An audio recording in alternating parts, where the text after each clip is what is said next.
Good morning. Good morning and welcome. I need the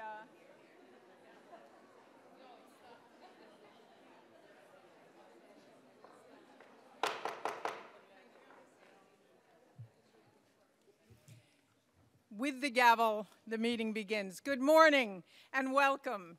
Today marks the 10th anniversary. That's pretty young.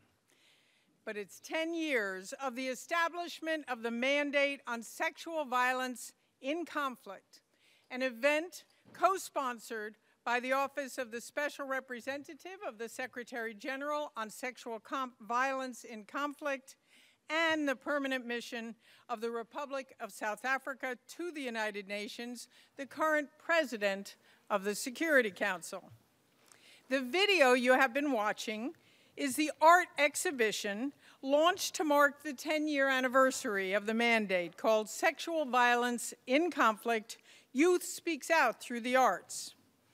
The exhibition is on display at the visitors' entrance right here at the General Assembly and casts a spotlight on the plight of victims and survivors of conflict-related sexual violence, as seen from the perspective of very young, emerging artists, 15, 16-year-old artists from diverse backgrounds working in New York, as well as 2 artists working from Iraq. It is a stunning exhibition. I suggest you get by during lunch hour or at any point until November 19th. I am Pamela Falk from CBS News, and I am honored and delighted to be your master of ceremonies for today's event. To all those here and watching around the world, take note. This is a seminal event.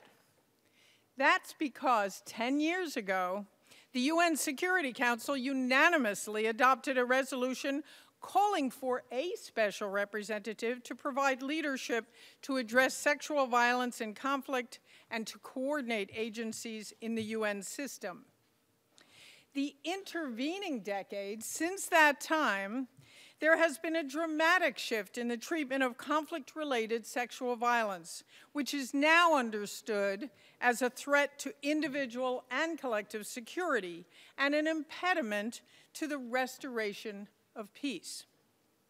The impunity of the past is no longer tolerated. That is dramatic. Today's victims and survivors of conflict-related sexual violence have new avenues for accountability and action. There are tools to establish monitoring, analysis, and reporting arrangements on conflict-related sexual violence, including rape, in situations of armed conflict and post-conflict. Those involved in the process are there to make sure victims' voices are heard. That now includes peace negotiators and mediators, military and police, peacekeeping personnel, ceasefire monitors, sanctions experts, war crimes investigators, and lawyers, religious and traditional leaders, all working alongside experts in gender equality and human rights. Those gathered here today and those who will be speaking, the leaders of the mandate know that continued vigilance is needed to achieve full and effective implementation of legal obligations and political commitments to protect women, girls, men, and boys at risk, to promote the rights of victims, to ensure comprehensive services reach survivors, and to hold perpetrators accountable. The goal today is to take stock of where the mandate has arrived and to launch a plan for the future, including a new fund to be discussed later this morning. No group is better equipped than the policy leaders, experts, survivors, lawyers, and tireless workers in the field, all of you who are here today. The hashtag, since it is a social media event and also the art exhibition has a social media and video and audio component, the hashtag is #EndRapeInWar.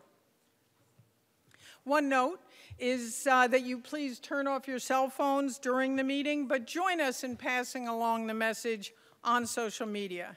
Key to the future prevention of sexual violence and conflict is the mandate holder here today, the Special Representative for the Secretary General, Pramila Patten, who was appointed by the Secretary General in April 2017.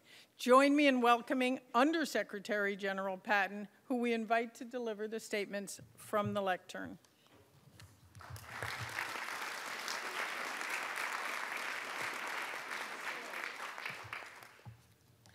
Thank you, Pamela, for your words of introduction and for moderating today's event. Excellencies, ladies and gentlemen, 10 years is a short time in the history of war zone rape, a crime as old as war itself. Yet, the past 10 years have seen more concerted action to combat this scourge than the rest of human history combined. Indeed, the past decade has ushered in a dramatic shift of paradigm and perspective. It has heralded a new consciousness and a new consensus that conflict-related sexual violence is a threat to international peace and security. What had long been dismissed as inevitable is now understood as preventable. What had once been deemed collateral or cultural is today condemned as criminal.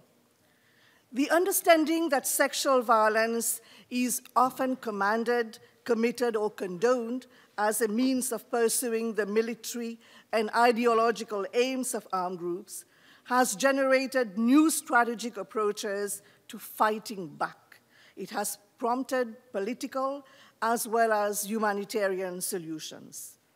Milestones, such as today's anniversary event, provide critical opportunities to step back from our daily work and take stock of progress, challenges, and change. Our reflections here today on the factors that have enabled or constrained progress will help us to chart ambitious ways forward. I'm confident that this gathering will strengthen our strategic partnership and amplify an array of vital voices on a subject that has been called history's greatest silence. This conspiracy of silence has served to shield the perpetrators and isolate the victims from support systems and even from each other. A critical aspect of my mandate is therefore bridging the perspectives of survivors to policy-making bodies and providing them with a platform to be heard, including by the donor and diplomatic community. At the heart of today's event is a survivors' hearing, a chance to foster solidarity with the survivors and those working to support them on the front lines.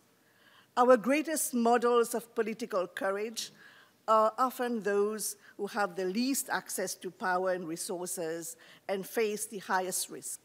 I would therefore like to profoundly thank the survivors who have joined us today and acknowledge the courage it takes to revisit moments of pain and trauma so that the world can learn from their experience, expand their empathy, and heed their calls for change. These survivors hail from different cultures and commitments. They represent diverse profiles in terms of age, gender, and ethnicity, reminding us that sexual violence survivors are not a homogeneous group.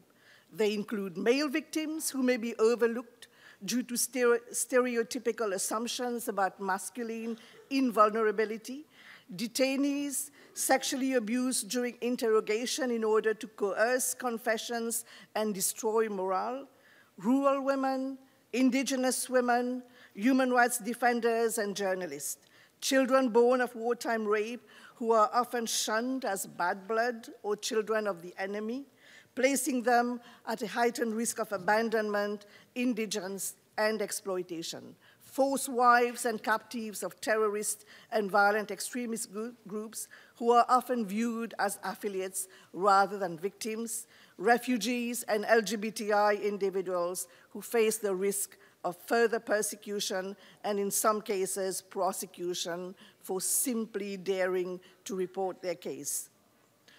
A survivor-centered, rights-based response requires tailored, contextual solutions. It means giving voice and choice to survivors, restoring their agency, building their resilience, and enshrining their experience on the historical record.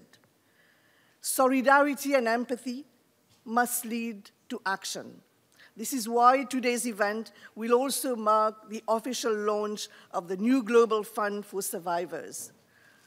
While I have visited many diverse, war-torn corners of the world, the survivors I have met have consistently demanded two things above all else. Firstly, that the perpetrators be brought to justice and that they be provided with material assistance to rebuild their lives and livelihoods. Reparations are what survivors want most, yet receive least. The dawn of a new decade for this mandate is the time to deliver on these demands and to put survivors first. The progress we have made to date has been transformative in three key respects, namely in terms of the normative framework, our institutional capacity, and operational impact. Firstly, in terms of the normative evolution, 2008 saw the issue of sexual violence as a tactic of war elevated onto the agenda of the world's paramount peace and security body, the United Nations Security Council, through the unanimous adoption of Resolution 1820. For the survivors, this signaled that their ordeal would be taken seriously, not only as a violation of individual human rights, but also as a threat to collective security, an impediment to peace building, and a crime of concern to the international community as a whole. The breakthrough policy framework dismantled the classical gender divide between hard security and so-called soft issues, and between political and private matters by viewing war through the eyes of civilians whose bodies had been part of the battlefield. It served to directly engage peace and security stakeholders, including those responsible for imposing targeted sanctions on perpetrators, framing the mandates of peacekeeping missions, sponsoring peace talks, overseeing the implementation of ceasefire agreements, establishing commissions of inquiry and hybrid tribunals, and referring situations to the International Criminal Court. In short, it gave security actors new responsibilities and gave survivors and their advocates new avenues for accountability and action. This came as a backdrop of sexual violence having been omitted from peace agreements, even in conflict where it was a notorious feature of the fighting, as in Bosnia and Herzegovina, Sierra Leone, and Liberia. It was also absent from the mandate of peacekeeping mission in the 1990s, such as UNAMIR in Rwanda, where rape was used as a tool of the genocide, and UNPROFOR in the Balkans, where sexual violence was widespread and systematic. Resolution 1820 made it clear that as a war crime, crime against humanity, and constituent act of genocide, sexual violence had to be addressed in transitional justice processes and excluded from the scope of amnesty provisions. The international community had accepted that a ceasefire could not be comprehensive if the gunfire stops, but the patterns of rape persist. Secondly, in terms of institutional arrangements, the adoption of Resolution 1888 in 2009 was a landmark development in this agenda, equipping the United Nations with new infrastructure to respond. And this included the creation of my mandate to provide coherent and strategic leadership to global efforts, including as chair of the Interagency Coordination Network, UN Action Against Sexual Violence in Conflict. I would like to pay tribute to the work of my predecessors in this role, Margaret Wallstrom and Zainab Hawa Bangura, who I am delighted to have with us today. Their efforts were instrumental in laying the groundwork for translating resolutions into solutions. Security Council Resolution 1888 also established a team of experts on the rule of law and sexual violence in conflict to strengthen institutional safeguards against impunity at the national level, and called for women protection advisors to be deployed to the field to enhance our monitoring, reporting, and response.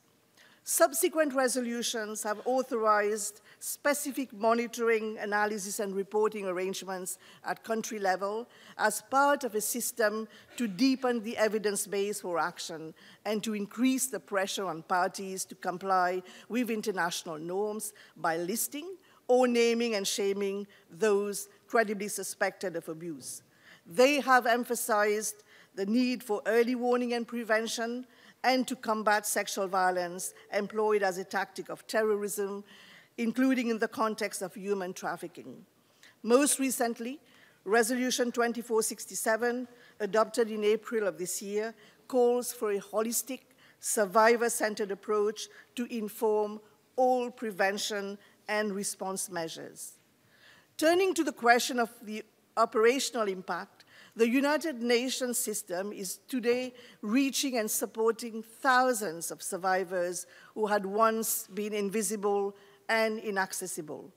Peacekeepers are now systematically trained to detect, deter, and respond to sexual violence as part of their operational readiness standards. Sexual violence offenses have become an integral part of international criminal investigations, thanks to a growing cadre of legal specialists in this field. A dedicated code on sexual and gender-based violence was established in Liberia, and a similar code is due to be launched in South Sudan. Mobile courts and military tribunals have convicted senior officials of sexual violence in the Democratic Republic of Congo. Specific designation criteria on sexual violence have been included in the sanctions regime for the Central African Republic, the DRC, Libya, Somalia, and South Sudan. In several affected settings, the operational arms of my mandate, the team of experts on the rule of law, and UN Action Network are delivering concrete projects to support survivors. As part of our operational methodology, which focuses on anchoring commitments at the national level, my office has signed joint communique to prevent and address conflict-related sexual violence with almost all of the countries that fall within my remit. At the same time, we have begun to engage with non-state armed groups implicated in patterns of sexual violence in contexts such as Central African Republic, Mali, and South Sudan. Enhanced scrutiny and pressure is needed to ensure that all parties seize these violations and prevent their recurrence. Despite this momentous progress, my field missions over the past 2 years have revealed persistent gaps in services and resources, which make it virtually impossible for victims to move forward as survivors. In Iraq, I met Yazidi women and girls who had received neither medical nor psychosocial support several months after their release from ISIL captivity and sexual enslavement. In the DRC, I met women and girls afflicted by the double tragedy of rape and rejection, with no access to credit or economic opportunity after being abandoned by their husbands and cast out of their homes. In the Central African Republic, survivors from remote villages described being forced to walk for several days to reach basic healthcare facilities in the aftermath of sexual assault. I also vividly recall the words of a young Nigerian girl I met in Maiduguri who had been raped by a militant while collecting firewood outside of a camp. she expressed deep shame and frustration at being repeatedly questioned by a doctor before receiving treatment. "Why did you leave the camp to collect firewood?" he asked her. "Why did you go out alone? Why did you not fight back harder and scream louder?" In the camps I visited in Cox's Bazar, Bangladesh, Rohingya women and girls recounted how they had been repeatedly questioned and pressured to share their stories of rape in graphic detail. Some had been interviewed so frequently they could no longer distinguish between humanitarian service providers, journalists, NGO workers, and academic researchers. And despite all these interviews, justice and redress remain elusive.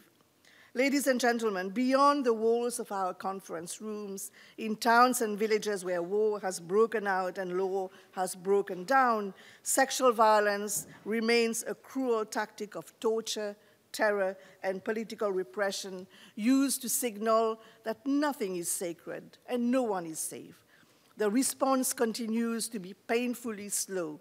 Impunity remains the rule and justice the rare exception. Services are scarce and stigma is so intense that some survivors choose to remain with their captors and abusers rather than having to return to their loved ones, look them in the eye, and feel the shame of their reproach.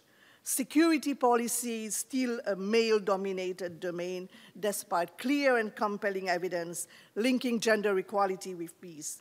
The international community has not yet adequately invested in tackling the structural root causes that perpetrate the violence, including militarization, arms proliferation, inequality, forced displacement, and expanding cycles of violence and revenge. Social cohesion, recovery, and development depend on survivors being able to reintegrate into the rhythm of daily life in the context of their community. It means being able to resume the quiet miracle of a normal life, which so many of us take for granted. So let us seize this moment to set the stage for a new decade of decisive action to remove sexual violence from our daily headlines and relegate it once and for all to the annals of history. Let us live up to the founding promise of the UN Charter to save succeeding generations from the scourge of war, including from its most intimate, ancient, and enduring atrocity, the scourge of wartime rape. Thank you for your attention.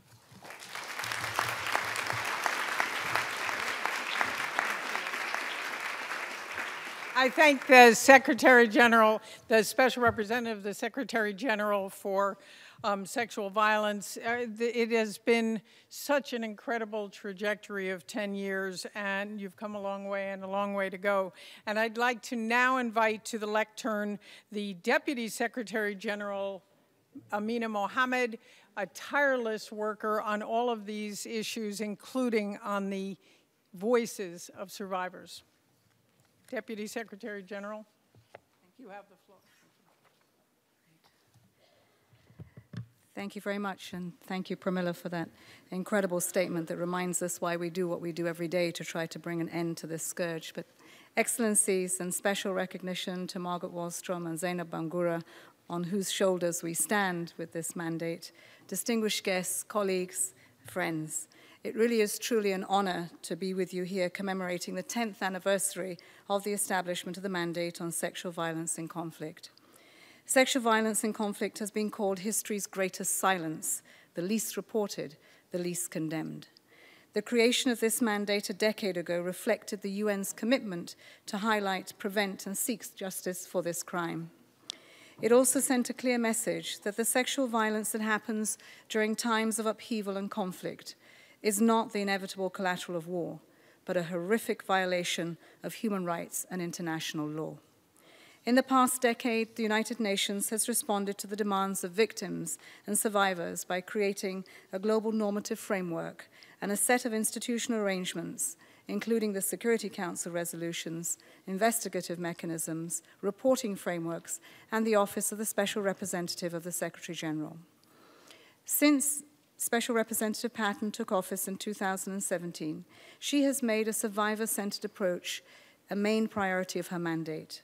The presence of many victims and survivors in this room today demonstrates her commitment to this approach. And Pramila, I would like to sincerely salute your leadership and commitment to the women survivors of sexual violence in conflict.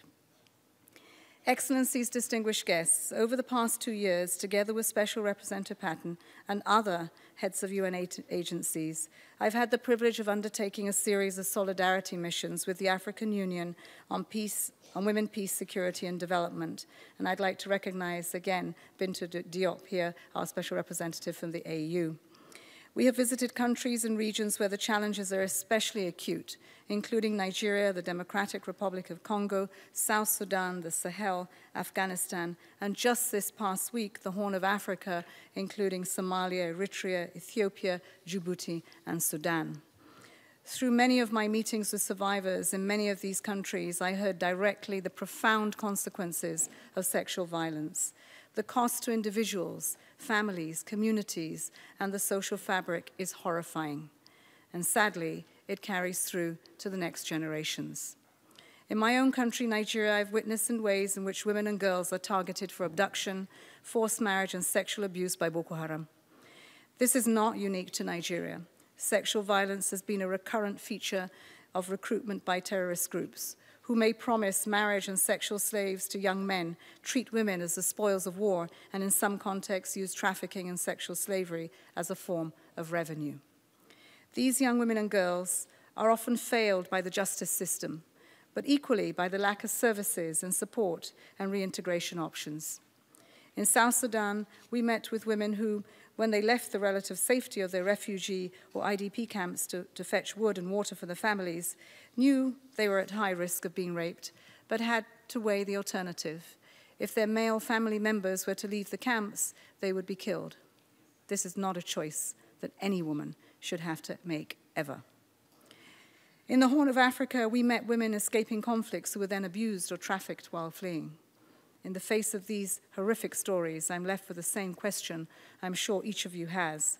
What drives an individual to such brutality? How is it that sexual violence continues to be perpetrated with almost complete impunity? And how, better, can we prevent crime while supporting the short and the long-term needs of our survivors? It is clear that our actions have fallen behind our words, and that resolutions and laws are only as useful as political and financial commitment to implement them. Distinguished representatives of member states, here today we call for your concrete actions at all levels. If those who are most vulnerable, the victims of violence and abuse, are not heard, we will fail to uphold the core promise of the 2030 Agenda of leaving absolutely no one behind. As a first step, we must continue to place survivors at the center of our efforts. Decision-making, programs, and policies should be informed by those who know what is needed. The UN continues to stand ready to support your efforts in all our efforts. Let us mark the next decade of this mandate by implementing international norms on the ground through tangible action that improves the lives of all women. Let us work harder to put an end to sexual violence and conflict. And I would say, tire not, as in the words of Nelson Mandela, Madiba, it always seems impossible until it's done. I thank you.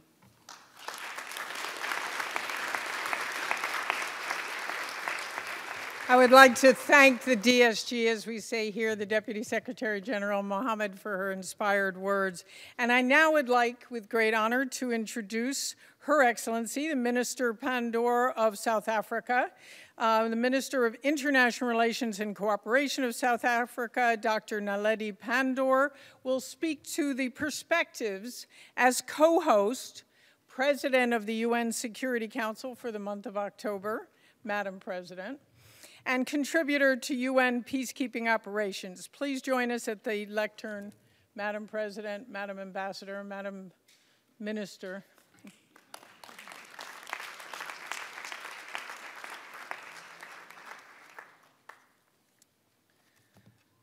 Thank you very much, Chairperson. That's a very scary introduction. Fortunately, I've never been an ambassador and have no intention of becoming one. You're required to be far too polite for my character.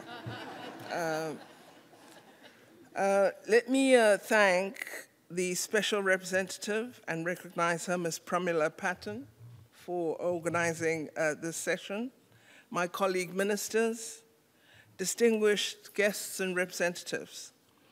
I'd like to begin by extending my thanks to the Special Representative of the Secretary General on Sexual Violence in Conflict, Ms. Pramila Patton, for inviting South Africa to be co-host of this event today.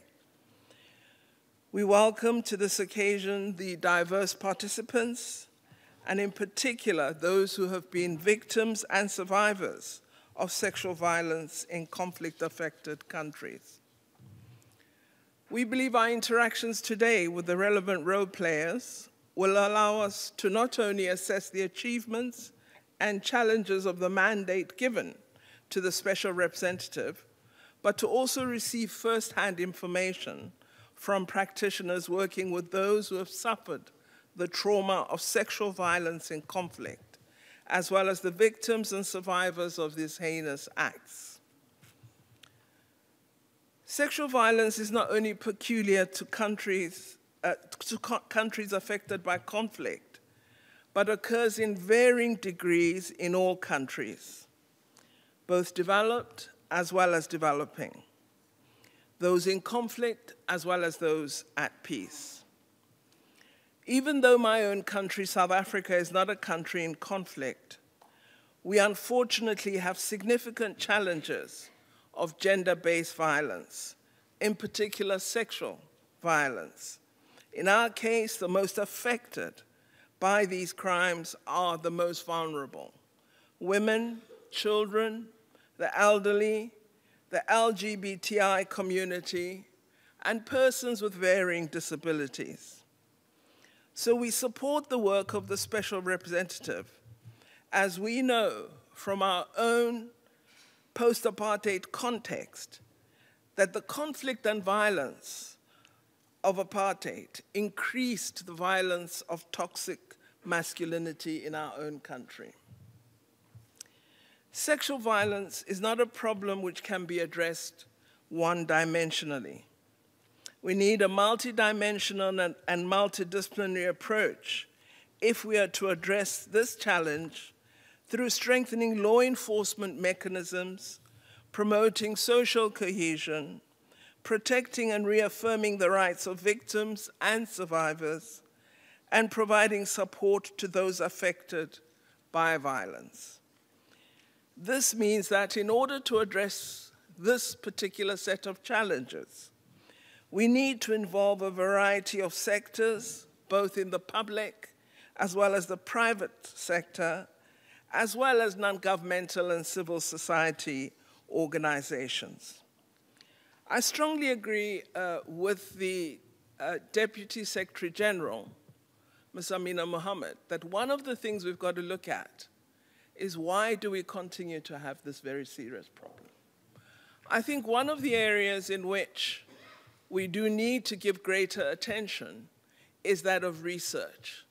I don't think we're doing enough to understand the factors that relate to the practice and levels of violence that we see in many of our societies. We need, through improved research, to have a deeper understanding of the causal factors and to attack these in order to ensure that we end the scourge of violence against women. And I don't think we're yet doing enough.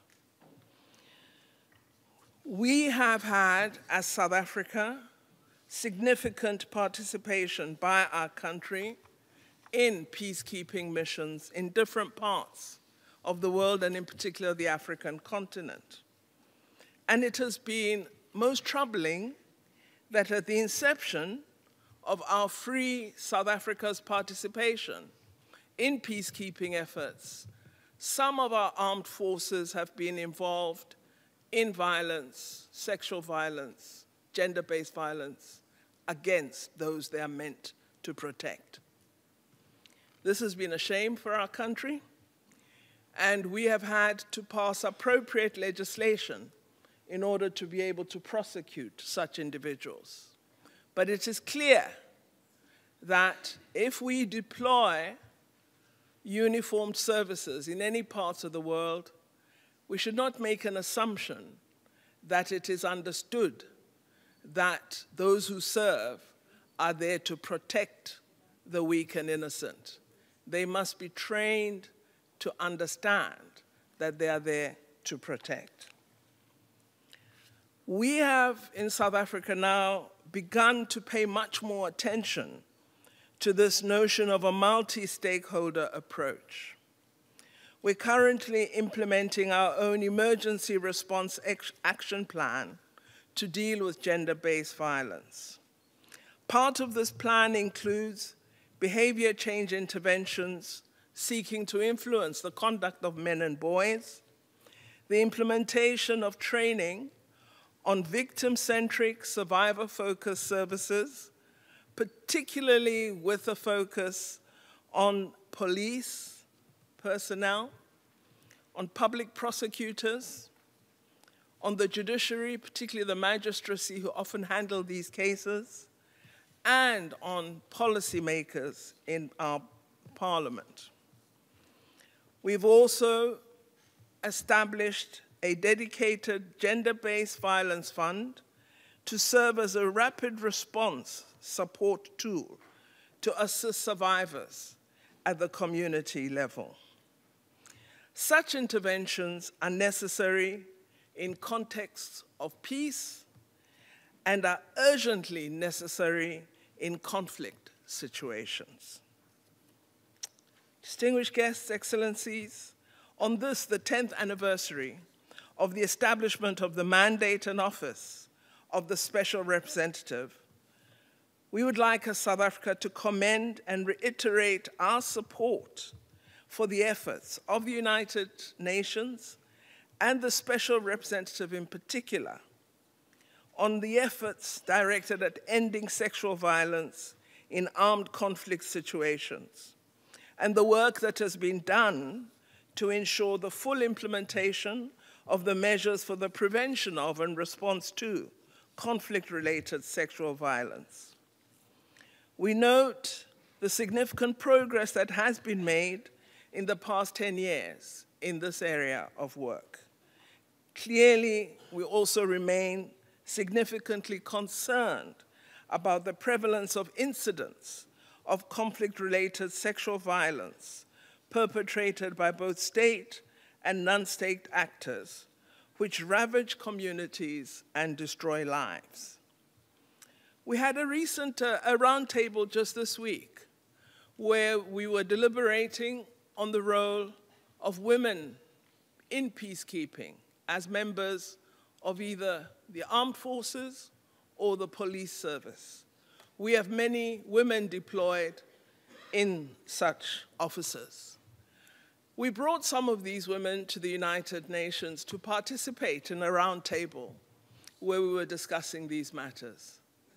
And I, as a minister in South Africa, was shocked to hear some of the testimony of our women in uniform. One of our women had been kidnapped by a group of men in Darfur, faced the threat of rape, and it was the first time we were hearing of her experience right here in our meeting. So clearly, as we talk about gender-based violence in conflict situations, we must also have attention to the matter of women who serve as peacekeepers because they themselves are confronted by violence. And we tend to be speaking of civilians or community members, and very rarely are we speaking of women soldiers or women in the police service. One of the aspects that we need to give much more attention to is another subject that we have discussed here at the United Nations, and that is ensuring a far greater emphasis on understanding of and practice of international humanitarian law. We need to have much more of a focus on this in the training provided to likely peacekeepers. Of course, it goes without saying that all parties to any conflict must always adhere to international humanitarian law, and that we should ensure that we scrupulously observe and monitor such adherence. If we were doing so more assiduously, we would not be having this debate today. Our common objective must be to end the scourge of this crime against women and children. But to do so, we must again address the root causes of sexual violence. One of the key interventions would be to address the behavior of the offenders. There is a need for accountability, but there's also a need for measures that focus on prevention and deterrence. I've been participating in many discussions on conflict, on peace and security, since becoming Minister of International Relations just 5 months ago. And I'm rather distressed because my sense is our debates suggest we are preparing all the time for conflict. It's very rare that our debates imply preparation for prevention. And I think we need to address this aspect in a much more concentrated and concerted fashion.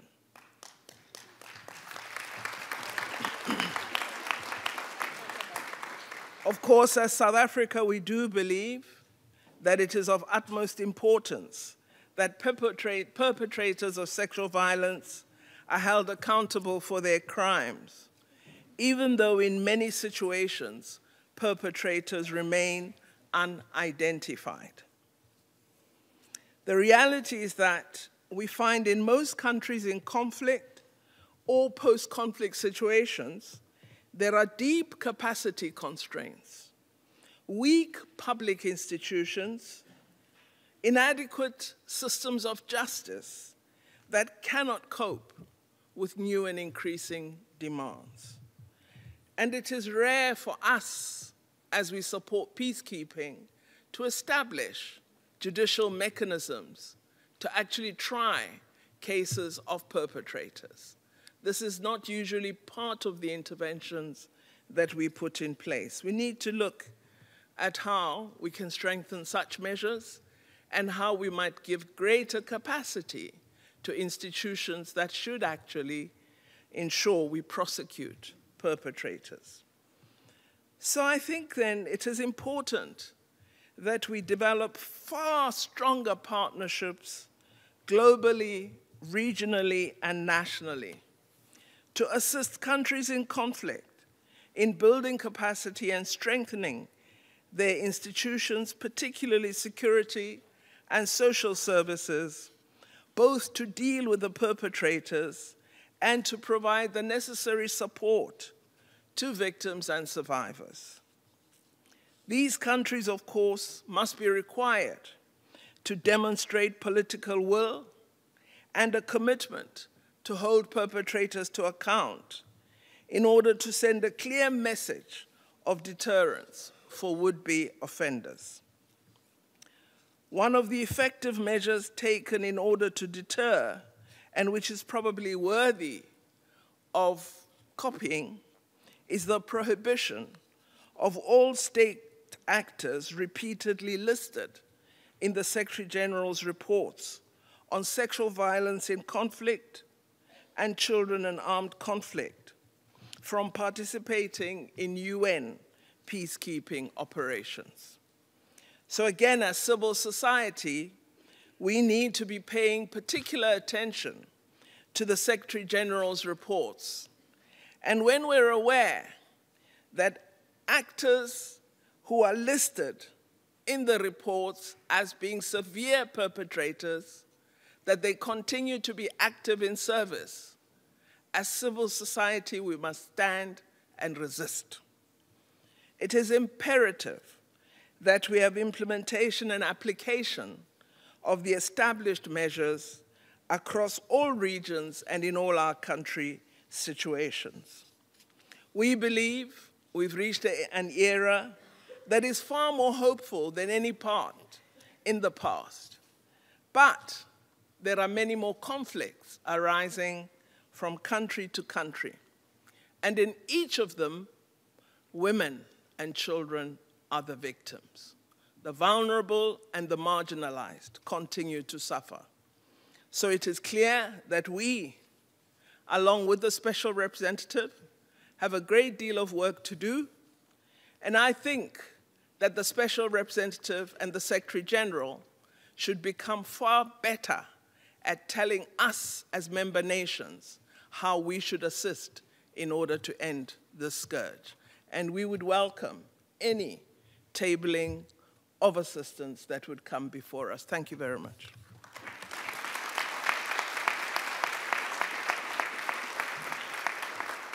Thank you, Madam Minister, for a riveting and challenging presentation on what to do in the future. I am now delighted to invite Ambassador Sharif Norman Chalet, the United States Ambassador for UN, to the United Nations, I should say, for UN management and reform, to discuss the perspective as penholder on sexual violence and conflict within the Security Council, which has happened for a long time, remarkably bipartisan within the United States, and presided over the adoption of Security Council resolutions 1820 and 1888. Ambassador Norman Chalet, you have the floor. Thank you very much, Pamela, for that introduction. And thank you to Special Representative Pramila Patten for convening this important commemorative event. We are honored to be here, and it is very good to see Margot Wallstrom and Zainab Ben-Gura here today as well. The United States is steadfast in recognizing that conflict-related sexual violence is a matter of international peace and security. As the historic penholder on sexual violence and conflict, the United States is strongly committed to preventing conflict-related sexual violence, holding perpetrators accountable, and supporting survivors. As was highlighted earlier this morning, we first raised the issue of sexual violence and conflict to the attention of the Security Council in 2008, when the Council adopted Resolution 1820, which marked the first time the Security Council explicitly linked sexual violence as a tactic of war. This resolution provided a strategic framework on which the international response is now based. As Secretary General Guterres has said, this was a paradigm shift. Later, we introduced Resolution 1888, which established the United Nations Special Representative on Sexual Violence and Conflict and mandated that peacekeeping missions protect women and children from rampant sexual violence during armed conflict. We remain fully committed to UN Security Council's resolutions 1820 and 1888 and to providing justice for the most vulnerable. The United States has also been an ardent supporter of the Office of the Special Representative on Sexual Violence and Conflict since its inception, both politically and financially. Our latest voluntary contribution in September of $1.7 million to the office is a testament of our continued support. This money will be used to provide treatment and restorative programs to survivors of sexual violence, assistance to children of mothers victimized by sexual violence and conflict, and funding for further research, which was highlighted by Minister South Africa especially, to ensure that we are supporting the survivors and addressing these issues. Special Representative Patten, we value the leadership, action, and momentum you and your predecessors have created in addressing this issue, particularly in challenging operating environments. We further value you and your team's expertise and will continue to work with UN entities to define new and innovative approaches to this complex issue. However, as has been highlighted by others as well this morning, there are many challenges ahead. Sexual violence and armed conflict continues to exacerbate conflict in many countries. It is still used as a tactic of violence, inflicting trauma and injustice that extends far beyond survivors. Sexual violence fuels instability, forces women and children to flee their homes, and fractures societies.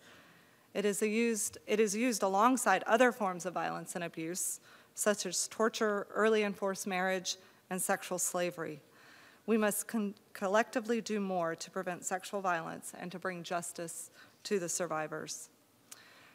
We have developed national policies and programs with support from the highest levels of our government to address sexual violence and conflict. In yesterday's Security Council debate on this issue, we detailed the United States strategy on women, peace, and security, which the President released in June pursuant to the Women, Peace, and Security Act of 2017. We are proud that the United States continues to be a leader in establishing a standalone, comprehensive law on women, peace, and security. With this historic milestone comes an unwavering U.S. commitment to enhance women's meaningful participation to prevent and mitigate conflict while also protecting women during conflict and crisis. The strategy underscores the United States' commitment to protecting the rights of women and girls and acknowledges that women and girls bear unique and disproportionate impacts of armed conflict. It calls on us to support solutions to prevent and respond to violence against women and girls. And more specifically, the strategy seeks to address sexual violence, human trafficking, and slavery. It will also consider the root causes of violence against women and incorporate them into our own conflict and atrocity prevention strategies. Beyond our strategy, we can all prevent sexual violence and conflict through increasing the number of women in peacekeeping. Female peacekeepers are often able to engage with women at the local level, gathering valuable information on the conflict-related sexual violence. It is important that the United Nations increases the number of women peacekeepers, but as well, it's incumbent upon us as member states to provide those. It is vital that women participate at all levels of decision-making and conflict resolution and peace-building processes. But beyond having more women in blue helmets, it is important that all peacekeeping personnel receive pre-deployment and in-mission training on gender-based violence, including in early warning preparedness. This competence should be integrated into the performance and operational readiness standards used for assessments of troop and police. Sexual violence erodes security and unravels families, perpetuating cycles of conflict and dignity and human rights abuses. This is a security issue, a human rights issue, and a public health issue that deserves a strong collective response. We are deeply appreciative of the Special Representative's role in mobilizing such responses, and we look forward to the continued partnership with all member states to end sexual violence and conflict. That is why we are participating in the United Kingdom's Preventing Sexual Violence and Conflict Initiative, the international conference in late November. I think it's been highlighted already this morning. We know that sexual violence is preventable. We believe that together, member states, the United Nations, and civil society can take concrete steps to eradicate sexual violence and conflict, protect the rights of women and girls, and elevate their role in promoting international peace and security. Thank you very much. Thank you, Ambassador Norman Chalet, for your commitment to the issue. And I now turn to the United Kingdom, which you just mentioned. The United Kingdom's Ambassador James Roscoe, Ambassador to the General Assembly, is here. I invite you to the lectern to discuss the perspective as penholder on women, peace, and security agenda in the Security Council. Thank you, Ambassador. Many thanks, Pamela. May I start by just thanking the SRSG for convening us on this important subject today, to the DSG for her energy and the focus and priority she places on this issue, and finally to Minister Pandor for such a thoughtful, honest, and compelling speech. Dr. Pandor, you may not be an ambassador, you tell us, but you are certainly South Africa's principal diplomat, and I think you showed that to us today. Ladies and gentlemen, it's an honor to join you to celebrate the first decade in office of the Special Representative, the the Secretary General on sexual violence and conflict. This week, the world's eyes are on New York. And at moments like this, global leaders must step up and demonstrate commitment to ending sexual violence and conflict with determined action, as part of broader efforts on the entire women, peace, and security agenda. I want to start by paying tribute to Margot Wallström, who set the high bar as the first incumbent of the SRSG role, and to Zainab Bangura, who more than rose to that challenge with her customary energy and rigor. And now to Pramila Patten, who has followed this example by providing vital strategic leadership on this issue. You have all been inspiring advocates for women's rights over many years. You each brought extensive experience to the role, and all of you have made a significant impact. I thank you for your dedicated and inspiring service. The UK has been proud to work closely with all of you since 2012, when we launched our own Preventing Sexual Violence in Conflict initiative. Under our then Foreign Secretary, William Hague, and the UN Special Envoy, Angelina Jolie, our collaboration was significant. But in fact, our collaboration began even before that, in 2011, when we began funding the UN team of experts. This year, we have given over $1 million to the Special Representative's wider team of experts, our largest contribution to date. This is a reflection not only of the value that we place on the work of the team to enhance accountability, but also of the priority we attach to this issue of sexual violence in conflict, more broadly, as part of the WPS agenda. As penholder on WPS at the UN Security Council, the UK takes its role extremely seriously, and we continue to challenge other states to raise ambition and to recognize the many linkages between conflict-related sexual violence and other areas of the WPS agenda, most crucially, women's participation in political and peace processes. And I wanted to turn today to two very special people in the room, because with us we have Huma and Simona, who spoke to us yesterday at the brilliant event organized by the Norwegian mission. Their inspiring testimony from the front line in South Sudan and in the DRC showed us why we need these people and why we have these people. They are, as I said, on the front line of protecting women, of supporting women who've suffered sexual violence, and also of seeking accountability for those who have committed these crimes. I think, Huma and Simona, you demonstrate to us that our work at the UN here can make a difference, because in mandating the work that you do, we have helped place the UN at the forefront of countering these crimes. You, to my mind, are the real heroes here in the room today, and thank you. Sadly, the work of our team and of SRSG Patten and of many others in this room is needed now more than ever, as can be seen only too well from incidents such as the horrific mass rape of women and girls in South Sudan earlier this year. We are determined that such barbaric acts should not go unpunished. Survivors should not be left to deal with the appalling consequences alone. This is why, for most of the last decade, the work of the UK's PSVI team has complemented the efforts of SRSG Patten and her predecessors. We have focused on strengthening justice and accountability, tackling stigma, and preventing further incidents of sexual violence in order to support women's full, equal, and meaningful participation in all aspects of public life and of peace-building processes. Crucially, in deciding our approach to both policy and programming, we have always done our utmost to take into account the needs of survivors. That is because only they can know what support they need. Only they can know what would have made a difference to them in the short, the medium, and the long term. Only they can know how to bring about real, tangible change to prevent others suffering as they had suffered.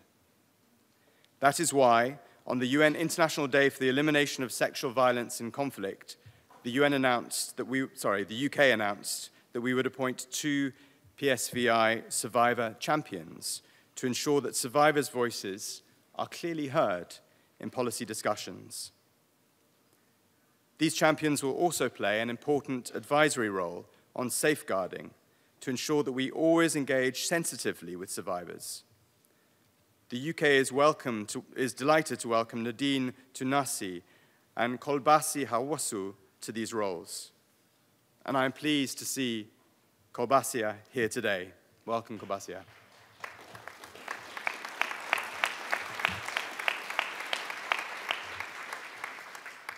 Kolbasia and Nadine are an integral part of the planning for the UK's next global PSVI conference.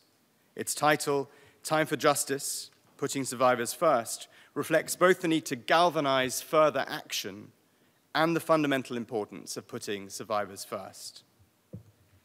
Because survivors will play a central and critical role in the conference, alongside governments, faith and religious and belief leaders, civil society, multilateral organizations, including the UN, and of course, SRSG pattern. A decade on from the creation of the SRSG role, and 5 years on from the UK's Global Summit, it is right that we recognize what we have achieved. However, we must acknowledge the scale of the challenge that remains. Most importantly, the UK's aspiration for this conference is that we take real decisions that will strengthen accountability, support survivors, and tackle the root causes of conflict-related sexual violence. Strengthening justice for survivors will be a central theme, and their needs will be the starting point.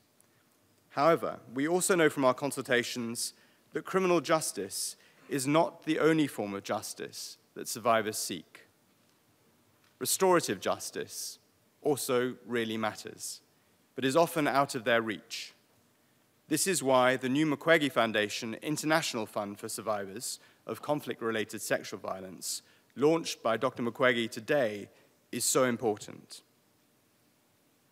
Ladies and gentlemen, let me end by saying once again how much the UK, personally, all of us, value the office of the SRSG, and what a privilege it is to work with you on our shared mission to end conflict-related violence and take this and all other aspects of the Women, Peace and Security agenda forward. Thank you very much.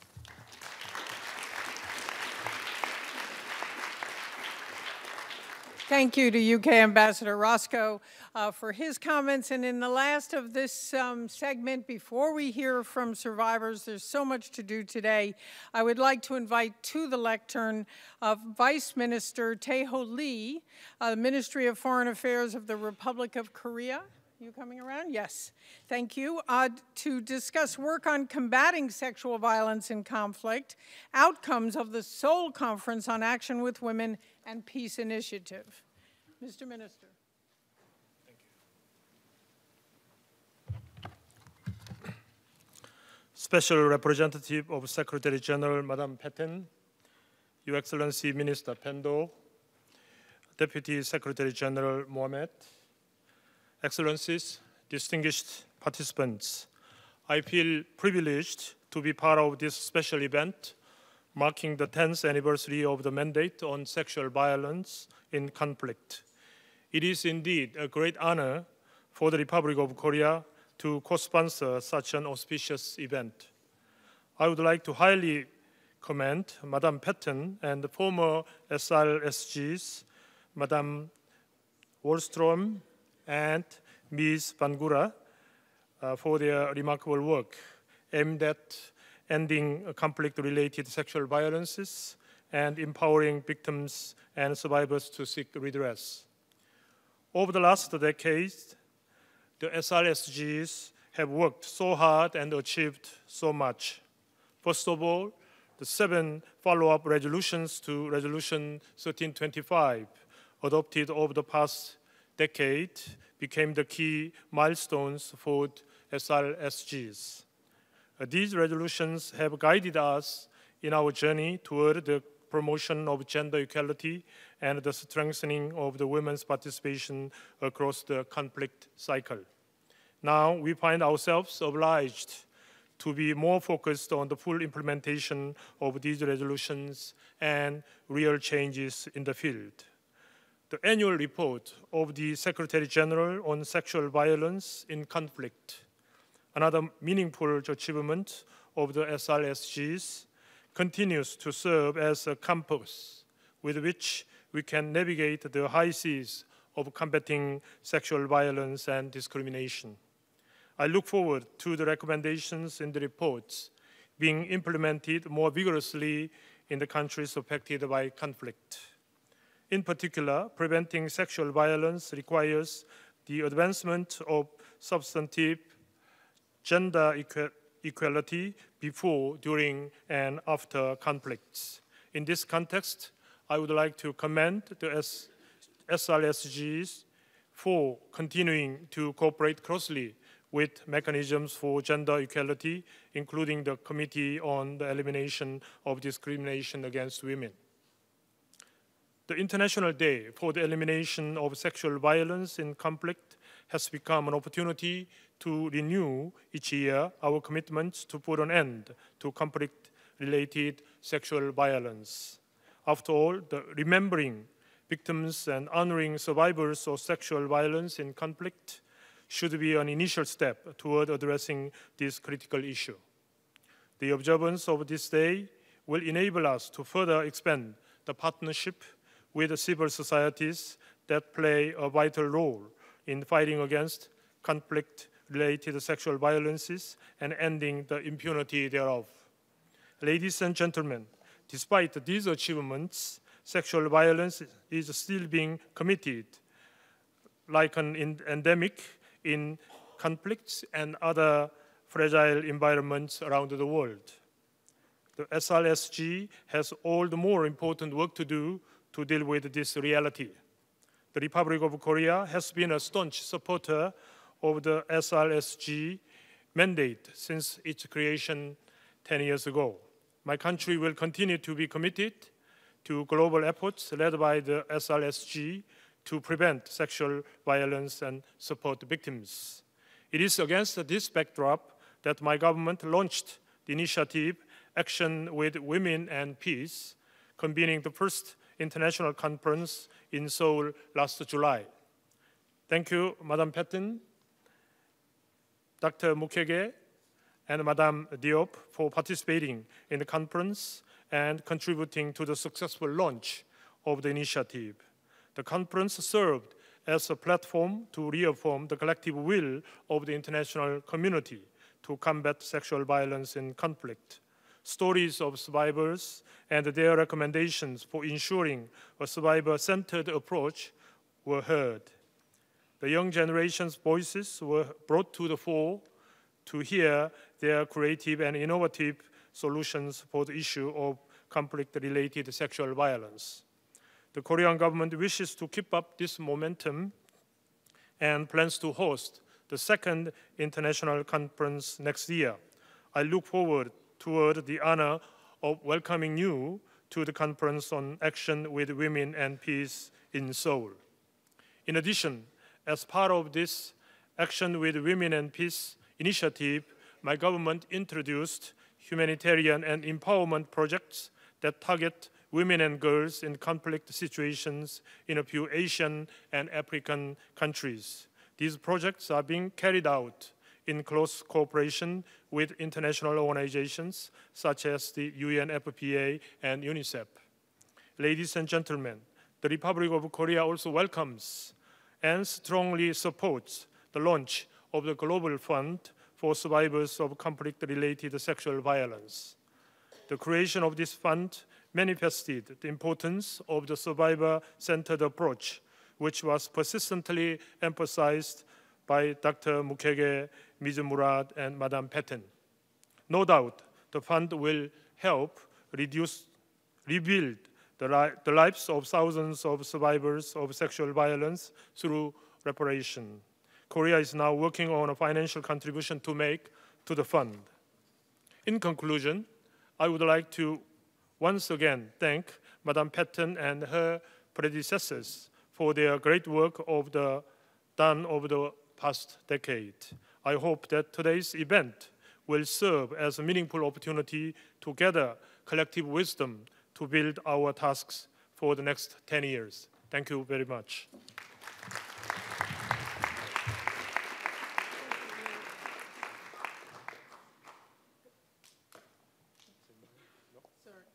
Okay. So, thank you so much, Vice Minister Lee. Right now, this is the end of this segment, and we are going to turn to the key piece of this entire day, which is survivors. We have a lot coming. What I would like to do is now thank this panel and bring up some survivors. Remember, we have a survivor panel this morning. We have our Nobel laureates, Dr. Denis Mukwege and Nadia Murad. We have so much to come. Right now, I would like to thank our ambassador, our minister, Deputy Secretary General and Undersecretary General for this panel. SRSG, you stay there. Wait, don't go, don't go. And thank you very much. We're about to show a video. Our panelists may leave, and I would like to call to the podium from the Democratic Republic of the Congo. We are now doing a survivor series. Tatiana Banadelaire Mukarani. I would like to call to the podium from Iraq. Badria, please come to the podium. Faisal Hassan Omar. I would like to call to the podium from Mali, Bintu Fune Samake. Thank you. I would like to now tell you of the video you will see. The video depicts testimony recorded for the occasion, for today, from a survivor from the terrible situation in South Sudan. It is a video that depicts sexual violence as a tactic of war in ethnic conflict. It depicts children born of wartime rape, and it depicts the lack of access to services and livelihood. May we show the video? Thank you. I'm 36 years old and a mother of 6 children. I'm from South Sudan, Upper Nile State, Nasri. I am a survivor of sexual violence in July 2016. Those who sexually assaulted me were soldiers wearing a mix of military uniforms. Some were in camouflage uniform belonging to South Sudan Wildlife. Some were in green SPLA uniforms. They were carrying guns. The incident happened during the July 2016 crisis in Juba. We ran for our life and sought refuge in the UNIMIS protection of civilian site. We had no food and nothing to survive on. So a group of 8 women, including myself, decided to get outside the POC to collect firewood. While collecting firewood in the bush, a group of 7 SPLA soldiers attacked us and raped us. They loaded their guns and threatened to kill us. Some of us tried to run, but did not succeed. We all had to sit down. The soldiers talked to us in Arabic and kept us at gunpoint. The 7 soldiers started taking 1 woman each to a bush and repeatedly raped us. The only woman that was not raped was one old woman among the 8 of us. We tried to see their faces to recognize them, but they covered their faces with clothes. They were so aggressive, and they said they wanted to kill us. Because of the rape, the 2 women and myself became pregnant. As a result of the sexual assault, some of the victims developed gynecological complications and could not bear children. Some of these women still have problems of swollen stomach. The 3 of us with children born of rape have difficulties raising them with no fathers. We have nothing to feed and raise them with. We cannot afford to buy milk or any necessities. I would have wanted to join my children in a refugee camp in Ethiopia. But after my husband heard about the rape, he rejected me, and he has blocked any communication with my children. I am a mother of 3 boys, 2 girls. plus this child born of rape. My children are informed of what happened to me, and they have been told, your father rejected your mother. They are in constant fear of family disintegration. I am not allowed to call and to speak to them. I call for accountability of the perpetrators. These people need to be accountable for what they did to us, including their superiors and commanders. I know they are government soldiers. Us, the victims, need support. We are nobody now. We don't have education.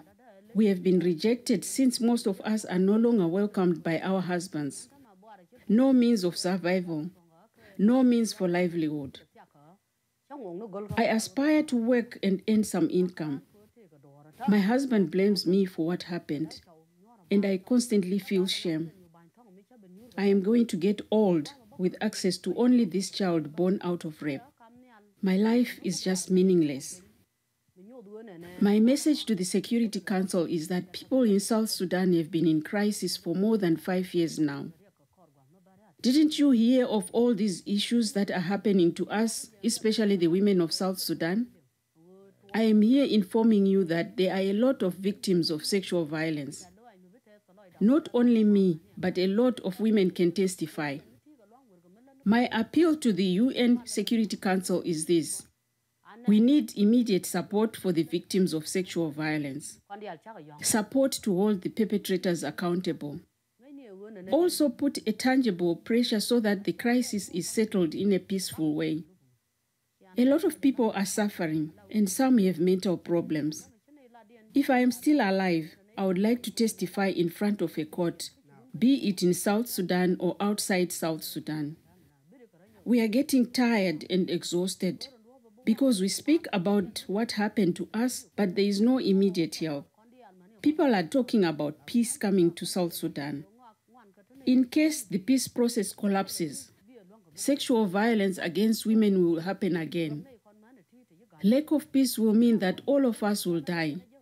We ask the Security Council to help us, the women. Look at this ration card. What I receive is not enough for me and my daughter to survive for a whole month.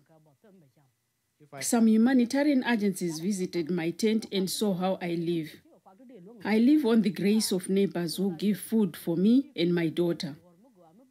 If I had not been raped, I would still have my dignity and continue to unite with my children.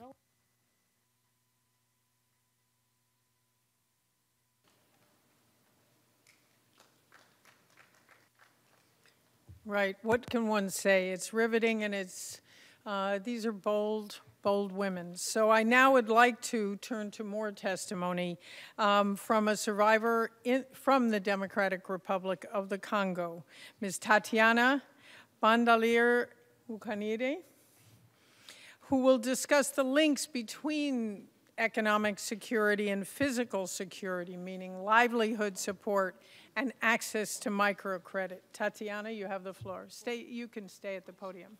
Stay there. Yeah, stay. Yeah, thank you. Excellences, mesdames. Your Excellencies, ladies and gentlemen, and your various officers, I'm here today before you not just to speak personally, but to speak on behalf of thousands of people, women, girls, innocent children under the age of 5 years old, and even men who have experienced the tragedy that is sexual violence in my country, the Democratic Republic of Congo. I'm very much aware that I've been able to find my voice when many people don't dare, and I'm here to speak for all of those people. We're now more than 20 years after the massacre of entirely innocent people, and we must be clear, in my country and around the world in conflict zones, we don't just die because of bullets or weapons. I can assure you that we're dying every day because of rape. Raping a person means killing them, even if they can still breathe. Sexual violence doesn't just destroy the body. Sexual violence takes root and destroys everything that it crosses. It has systematic consequences on the whole of the person, on a person's physical state, mental well-being, economic situation, and their role within their family and their community. We often hear that educating a woman is educating the whole nation.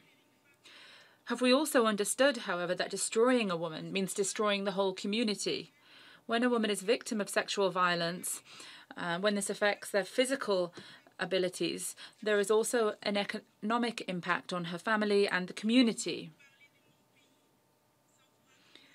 And I can't talk about my country without telling you about some of the bitter realities in this country.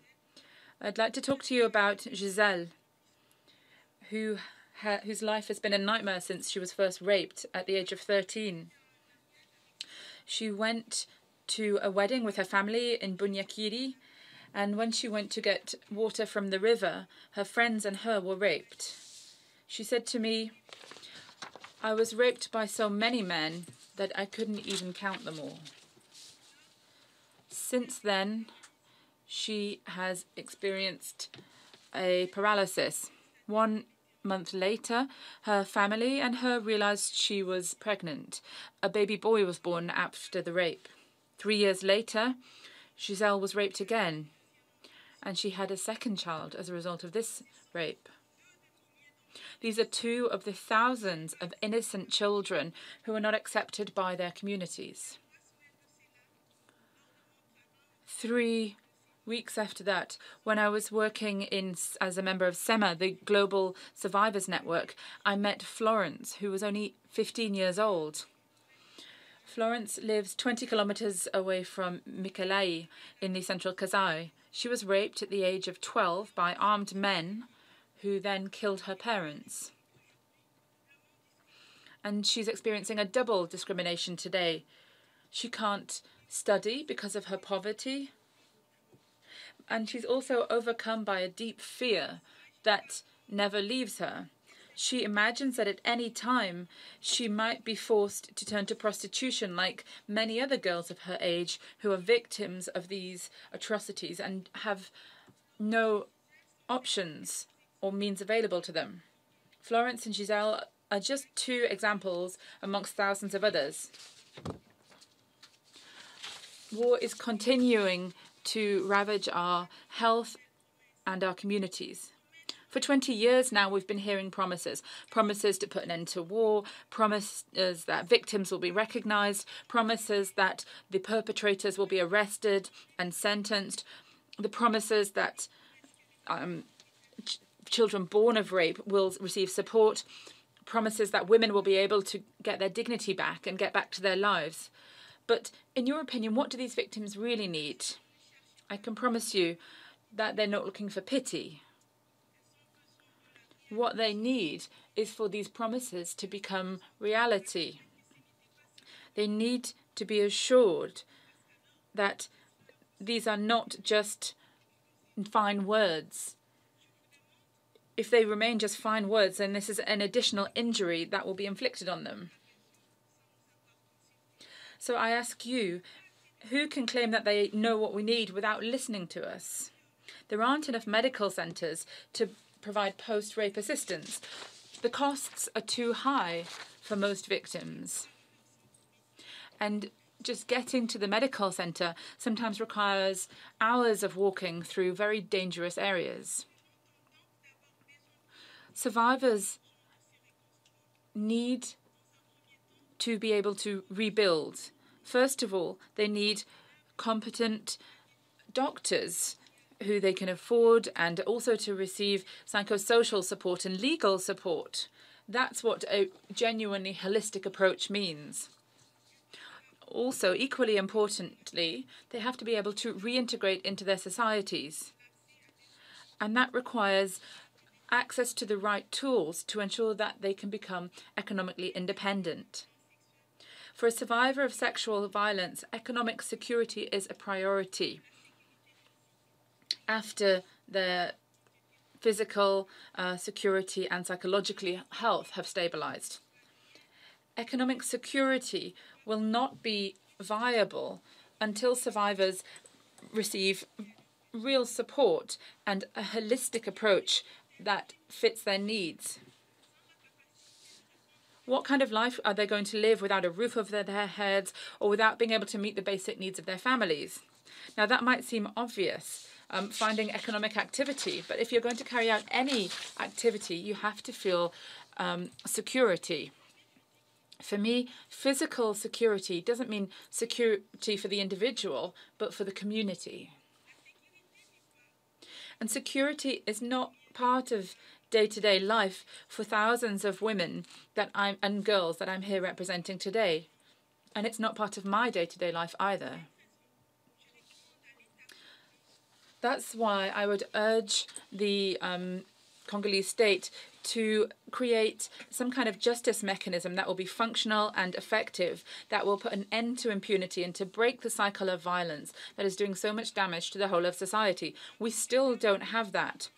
And even when we have achieved justice, for example, in the case of the Kavumu children, these children and their families still haven't received compensation. I would also urge the creation of prevention programs targeted at the whole community, men, women, children, to change ideas about women's rights, to directly address toxic masculinity, and to break the taboos, which blame the victims instead of the perpetrators. We need programs to fight the stigma, and they need to take place in all institutions.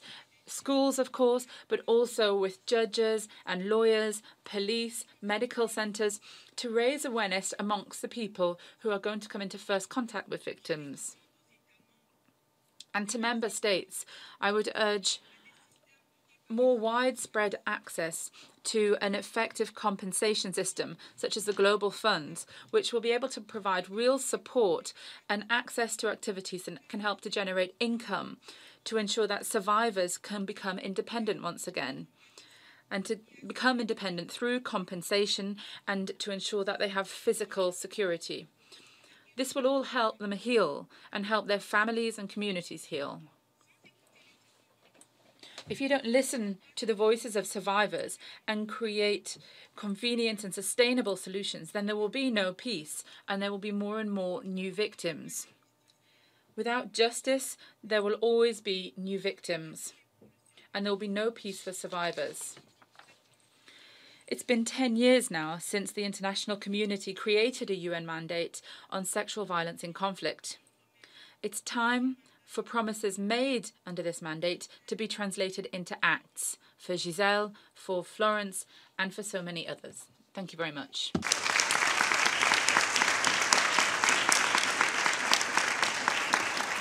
Thank you very much, Tatiana. It's heartfelt. We would now like to hear from the testimony of a survivor from Iraq, Badria. Badria Faisal Hassan Omar will discuss her perspective, both from the question of accountability as well as access to justice. Thank you. I am Badria min Sinjar, from Sinjar. I am in New York to say that ISIS is weak. They took us prisoners. They oppressed us, and you cannot imagine the pain we went through. We are still here, so we are still strong. When I was a kid, I dreamed of becoming a doctor one day. This dream still exists. I am still dreaming of it.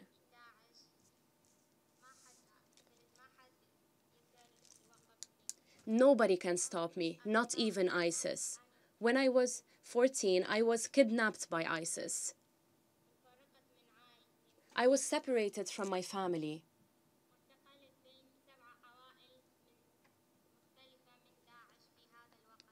Seven ISIS men shared me. ISIS took us prisoners. They tortured us.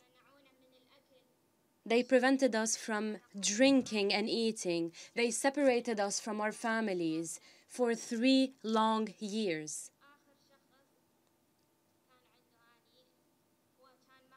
The last person who had me was Moroccan. His wife was American. During this period, I saw massacres, I saw killings.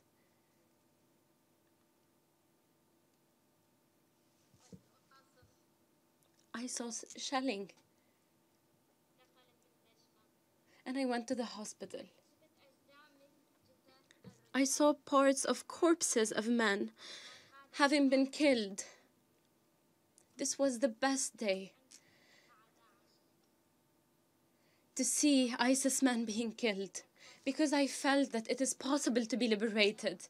The American woman allowed me to go out and see what is happening. Through the neighbors, I learned how I can contact my uncle. That American wife gave us money to flee. When I saw my mom again for the first time, I cried. I told her, "Is this a dream, Mom? Am I dreaming? Am I dreaming, Mom? If this is a dream, I do not want to wake up. I am in a dream. I am in a dream while some people are still living in the nightmare of ISIS. Some of them are from my family. My brother, my sister, and my father. My sister is in a camp, and we cannot get her back because there's no protection.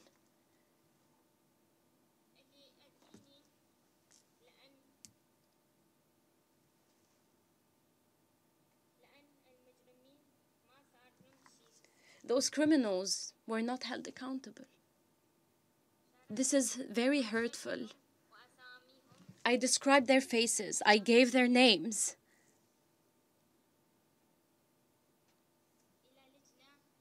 I gave their names to the Committee on the Crimes of ISIS, but they were not prosecuted. When I go to Mosul, I feel great fear. I feel that these people are still present. It is not right. Isn't it right to have these people prosecuted? Isn't it right for people who saw oppression to see those people prosecuted and held accountable?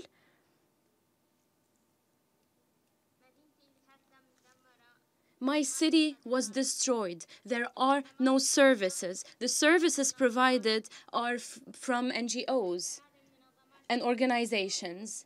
If these organizations disappear, they will no longer have services on the ground.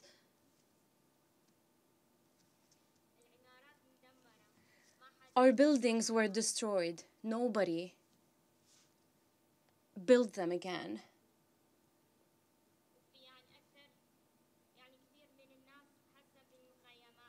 Many people are now living in camps. These people, if they want to build their homes, if they want to build Sinjar again, they want to go back because they do not want to live in camps and tents. At least they can bring life back to my city. At least my family would go back. At least my city would be built. At least criminals would be held accountable. This is the least we can do to provide justice.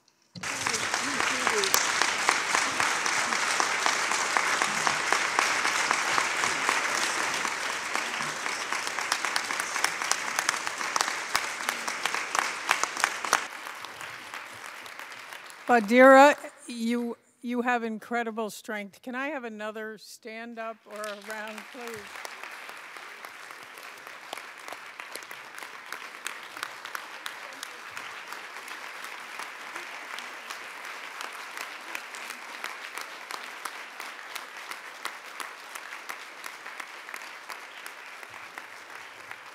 Thank you.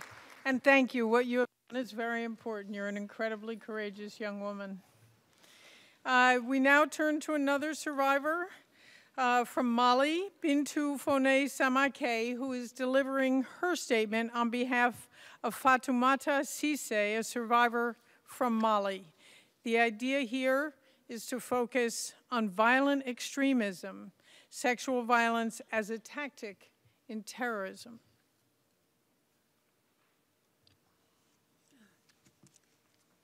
Merci beaucoup. Thank you very much. Excellencies, ladies and gentlemen, in all of your various ranks and titles, all protocol observed. It is with great bitterness that I address this august assembly today to transmit to you the voice of victims from sexual violence in Mali and to deliver the testimony of one of those in particular. Our ardent wish would have been that today this victim would be able to be here to tell you her story herself.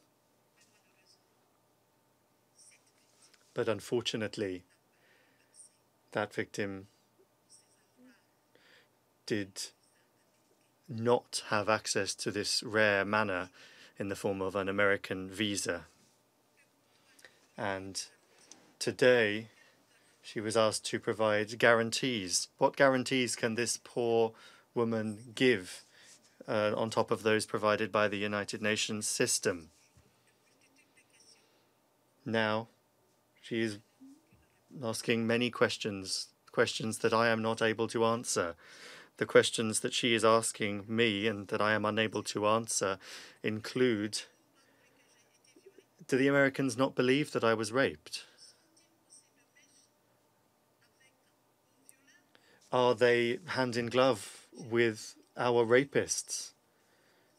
I gave all of the information I could to provide to get that visa. Are they going to give all of that information to the rapists? I am extremely afraid. One thing is certain. I know that she is not currently in a stable condition. The testimony that I am going to deliver is on behalf of Fatoumata Cissé. She says, I am 31 years old. I was born in Tombouctou region. I am the mother of 5 children. I am a Fulani mother. The 2005 crisis began when I was in Timbuktu. The jihadists came to where we were one day, where I lived with my husband and my children. We were abducted. The jihadists wanted to know where my husband was because he was a teacher. He had hid himself in the house because he was very afraid. He took advantage of a lapse in the jihadists' attention to climb the wall of our building and flee. Since that moment, I have not heard hide nor hair of him. Now alone with my children, I decided to return to Bamako to seek refuge with my sister. I took the bus. The day that I left, there were a lot of passengers on that bus. It was between 2 towns that our bus was attacked by jihadists in April 2012. They told everyone to get off the bus, all of the passengers. The men had their hands bound and they were taken far away under armed escort. and nobody has heard of them since then.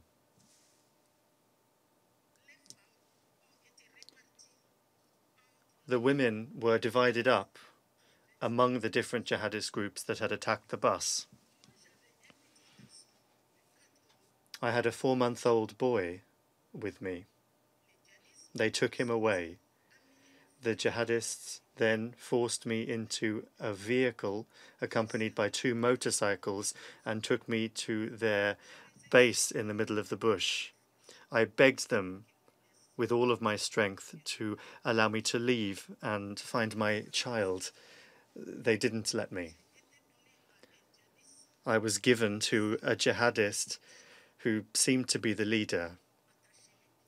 He bound my feet, and I was held there for 2 weeks in the jihadist leader's tent, who raped me during that entire time.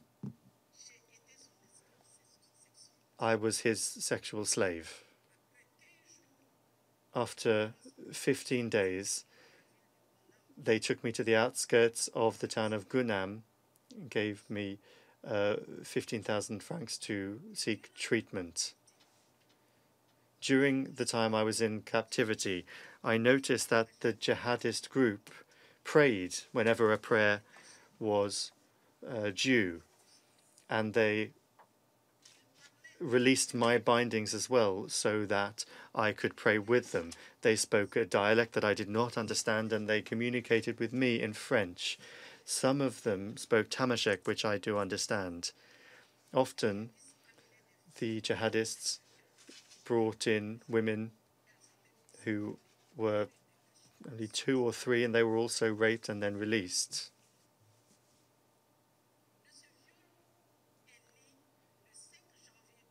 On the 5th of January 2013, a little boy was born out of that rape.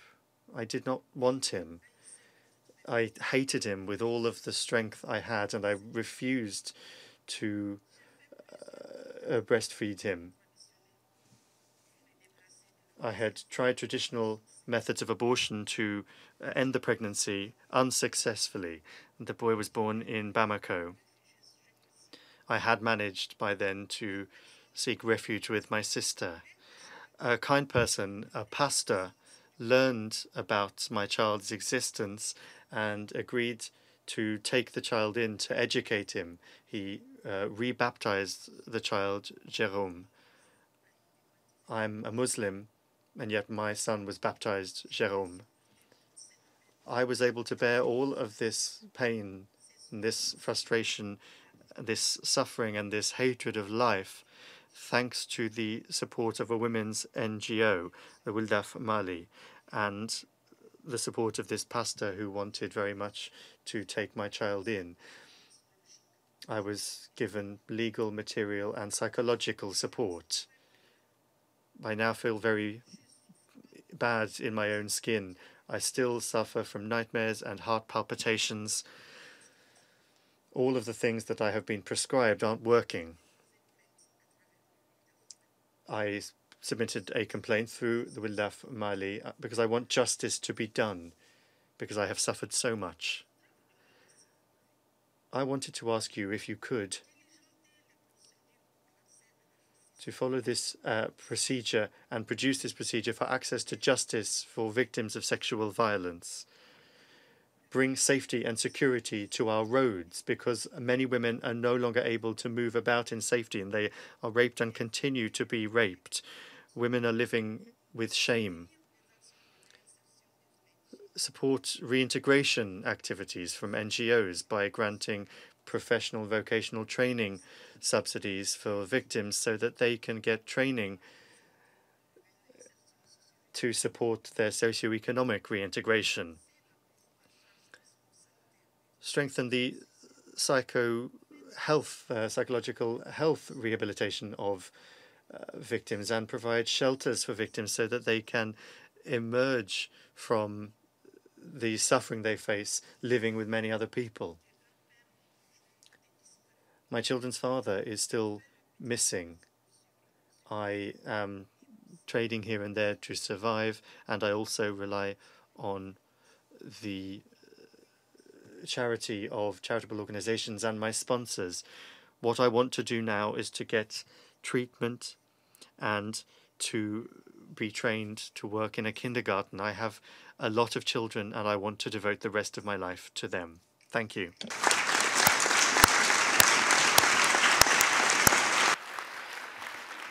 Tatiana, Badra, Bintu, you are very brave people and you make the world a better place. We have a video now of a survivor from the Central African Republic to look at challenges in assessing holistic services, including reproductive and maternal health care, HIV prevention, and response. The video, please. Mesdames et messieurs, c'est un honneur. Ladies and gentlemen, it is an honor for me to take the floor before this august assembly to briefly tell you about my personal experiences in my own flesh, in my own skin, since the painful events that took place in my country, the Central African Republic. I was at the time a trader buying merchandise in Brazzaville and then selling it in my country, the CAR, above all in the provinces. On the 4th of January 2018, I was in Kembe, a provincial town 620 kilometers from the capital, when the anti-Balaka armed groups launched an assault at 10 p.m. on the town, which was already under the control of the Seleka rebel faction. Once they had won, the anti-Balaka deported many members of the population to their camps, and I was among those people. Once in those camps, all of the women and girls were raped and held in captivity. I suffered sexual violence for 4 months, and I then managed to flee from the camp and reach Bangassou on foot after having covered 130 kilometers, after having lost my home and my property along with other women. Deeply traumatized by my experience and stigmatization, I managed to join a MINUSCA convoy and reach Bangui. Once there, the NGO Les Flamboyants referred me to Médecins Sans Frontières to receive medical care. Thank the Lord I had not been infected in spite of all of the sexual abuse that I had suffered at the hands of these executioners. Thanks to this NGO, Les Flamboyants, who ensured that I got psychosocial care and other assistance, I managed to recover hope in life, and I was able to brave the shame to speak out in public. If it had not been for this awareness raising, the support and all of the assistance I received from this religious platform that gave myself and my sisters, victims, a message of hope, I would not and we would not have managed to hang on this long. I would like to take this opportunity to advocate for the victims of sexual violence in the CAR. Most of them contract infections following violence, and others don't receive assistance. I shout out in distress to the international community and the participants of this meeting. The consequences of sexual violence is a disaster for our Central African nation.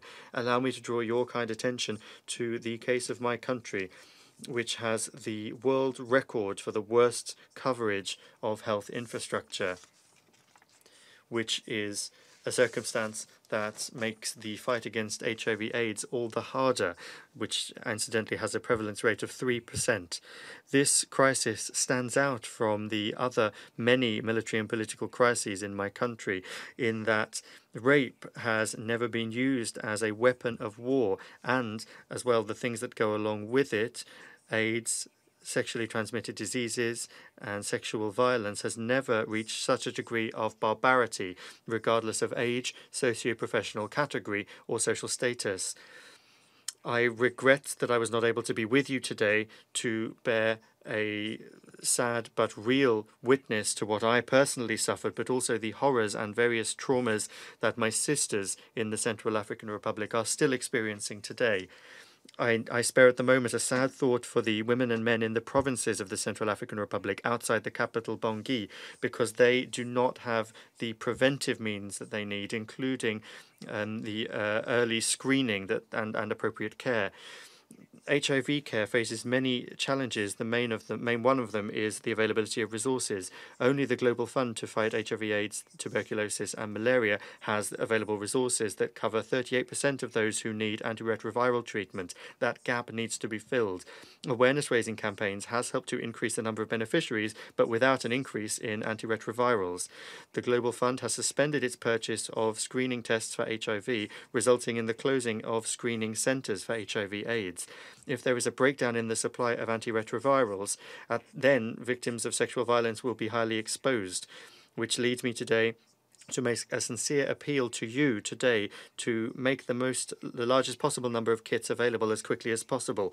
Although the President of the Republic has signed a decree on targeted free healthcare for pregnant women, breastfeeding women, victims of gender-based sexual violence, and children under 5, this program still needs to be effectively implemented. Currently, some partners have been able to ensure the health coverage of 24 out of a total of 31 districts. We underscore that the Health Department has set up a pilot project for holistic care based in one of the hospitals in Bangui, in this case l'Hôpital de l'Amitié, based on the Congolese model of Panzi with Dr. Mukwege in partnership with the Pierre Fabre Foundation financed by the French Development Agency. Unfortunately, to this date, this project is still not operational and the victims are facing each day in desperation.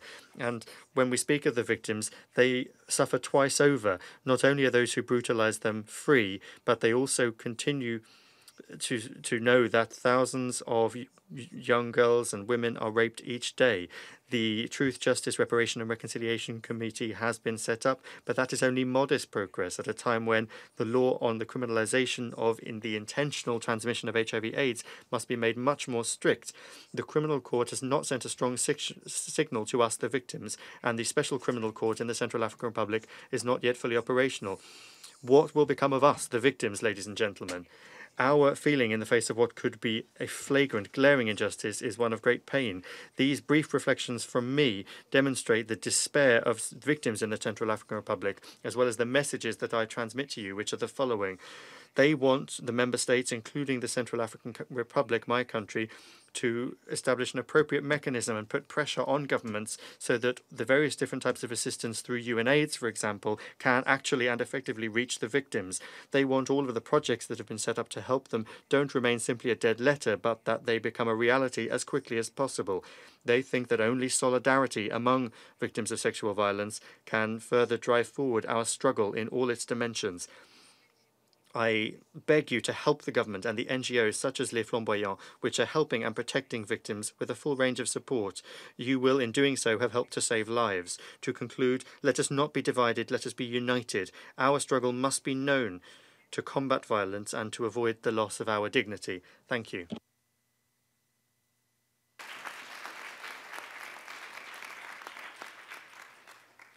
I thank a very honorable, brave, and courageous panel for their testimony. I would like to now ask you we're changing to the next panel, and thank you very much. Please join me in thanking this panel.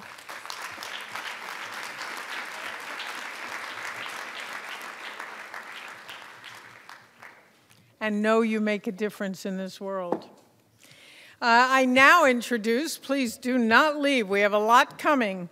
This is really a testament, I have to take a side and say, to the SRSG. I mean, there's not an hour you can't text her, just in case you want to know. She works 24/7 on all of these issues, so thank you very much. I now call to the podium our 2 Nobel laureates, Dr. Denis Mukwege and Nadia Murad, to the podium.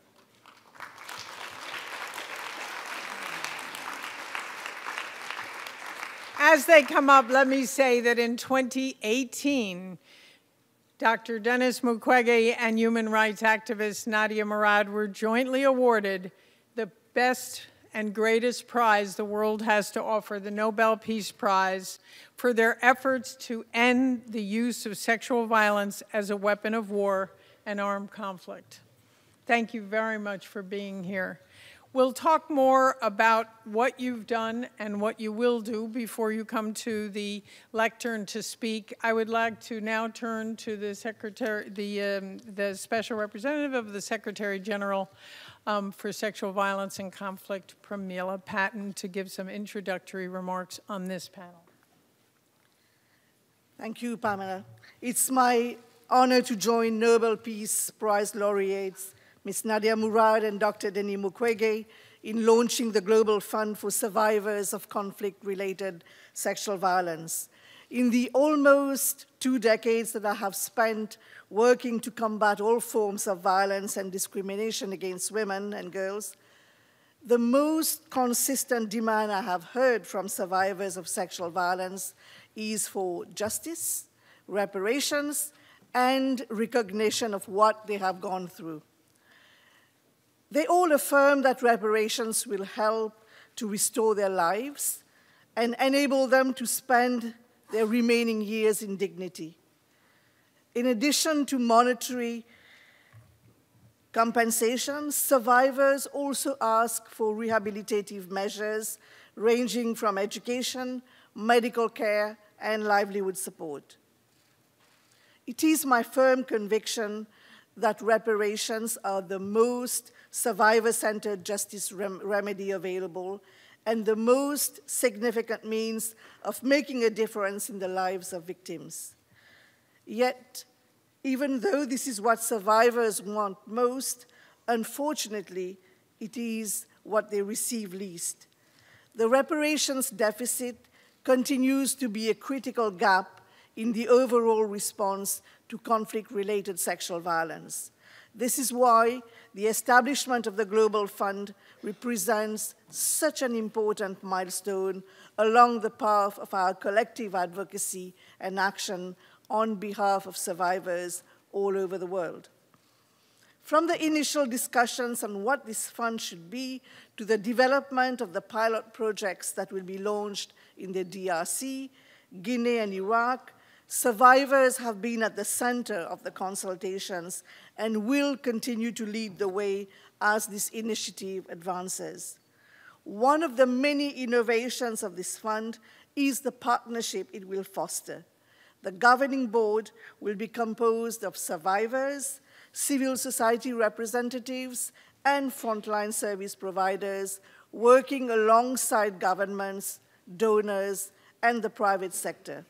My office and the United Nations will continue to support the establishment and implementation of the Global Fund, playing a key advisory role at the strategic and technical level. My office will continue to advocate for the sustained political and financial backing that will be required to realize our collective aspirations for this fund. I'm delighted now to give the floor to Dr. Mukwege and Ms. Nadia Murad to express their vision for the Global Fund for Survivors of Conflict-Related Sexual Violence. Thank you.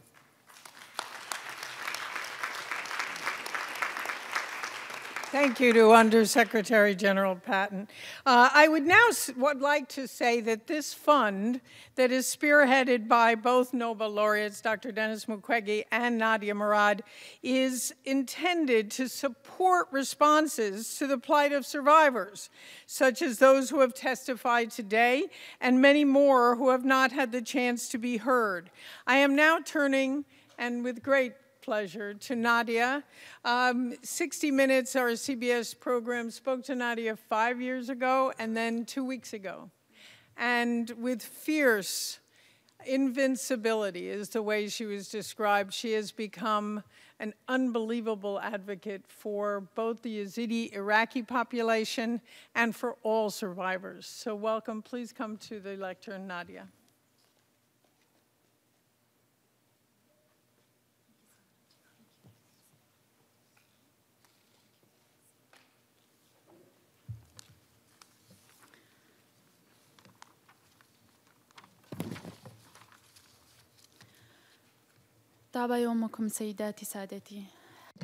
Good morning, ladies and gentlemen.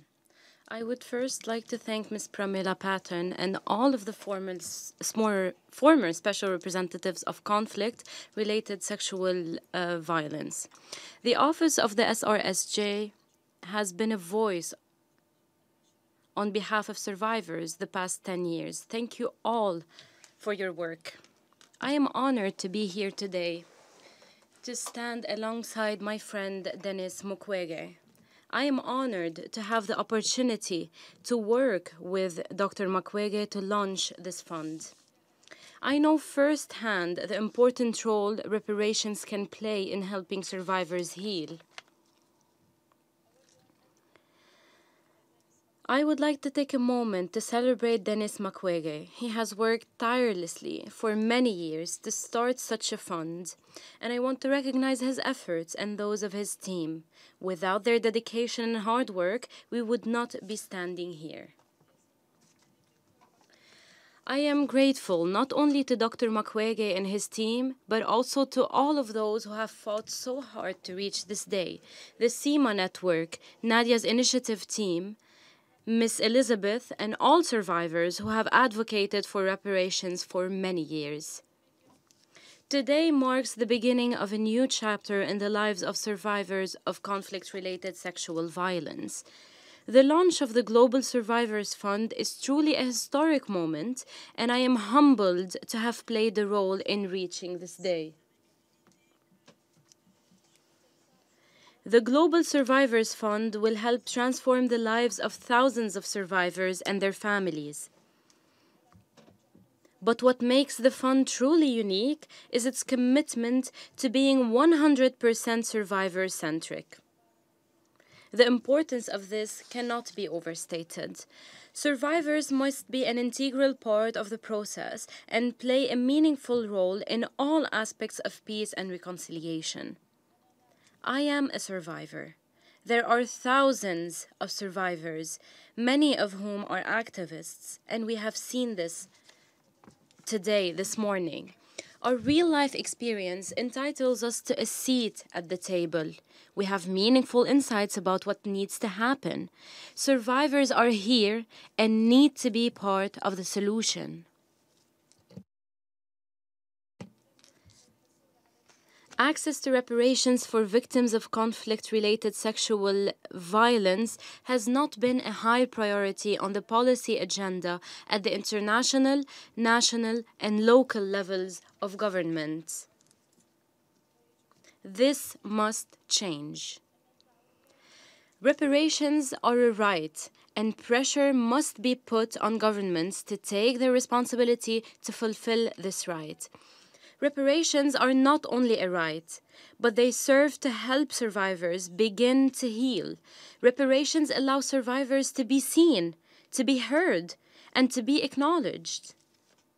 Without reparations, survivors cannot begin to pick up the broken pieces of their lives and rebuild it. Survivors deserve the right to define what that means to them individually and collectively.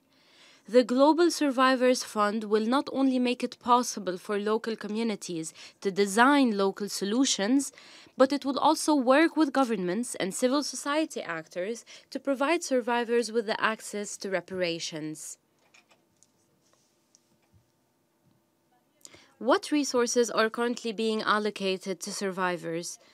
I cannot help but think of the Yazidi community, approximately 350,000 stranded in IDP camps without access to basic necessities.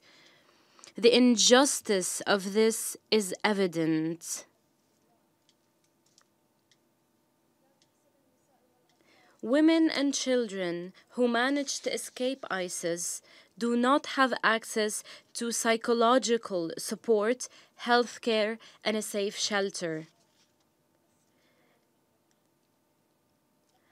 Their lives are shattered, and they receive no support to rebuild their lives. The Global Survivors Fund establishes a direct way to make reparations a reality and will change the lives of individuals, families, and communities around the world. Allow me to thank those who have already committed to supported the fund, namely France, the European Union, and Germany. Thank you for heeding our call to help. I stand with survivors from around the world to ask all member states to support the work of the Global Survivors Fund. We must recognize the moral imperative to act. Collaboration is essential. Complex social problems require the work of multiple stakeholders. Together, we can achieve so much. Alone, we can achieve nothing. Children deserve a future driven by collaboration. Children deserve that we work together and put humanity above politics. Let today be the beginning of something we can all be proud of. Thank you.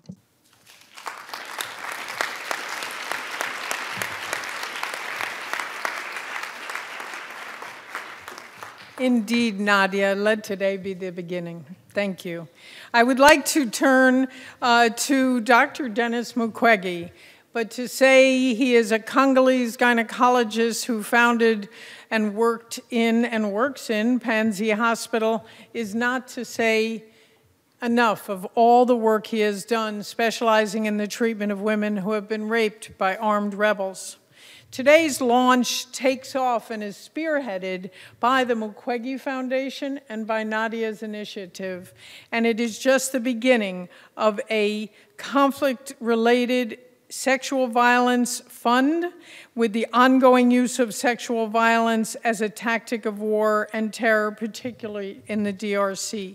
I invite Dr. Mukwege to the lectern. Thank you so much.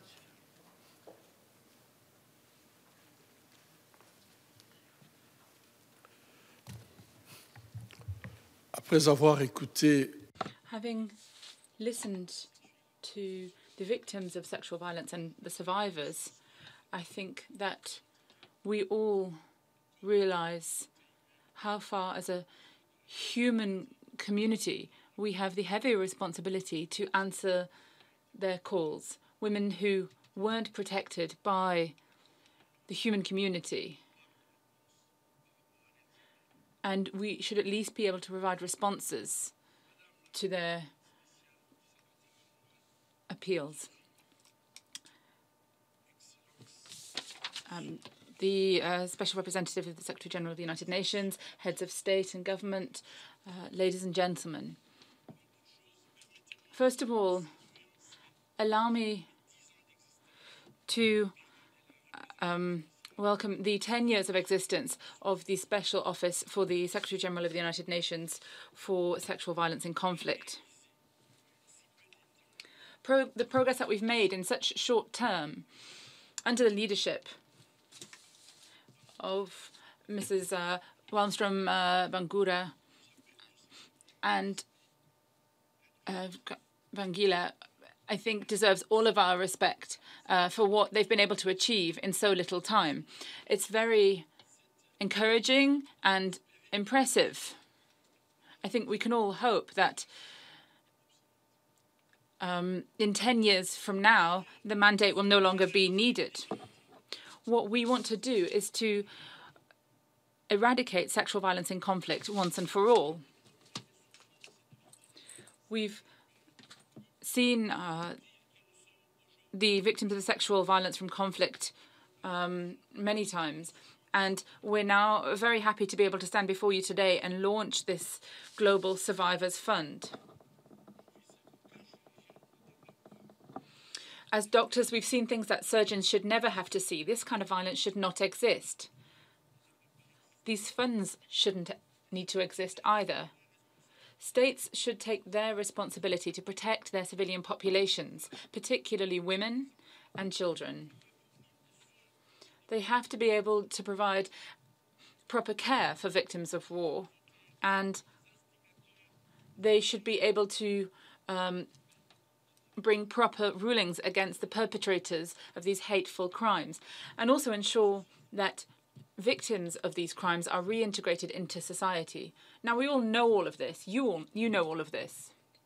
And yet, until recently, the link between sexual violence and international peace and security wasn't properly established, and the cries of survivors weren't heard or listened to.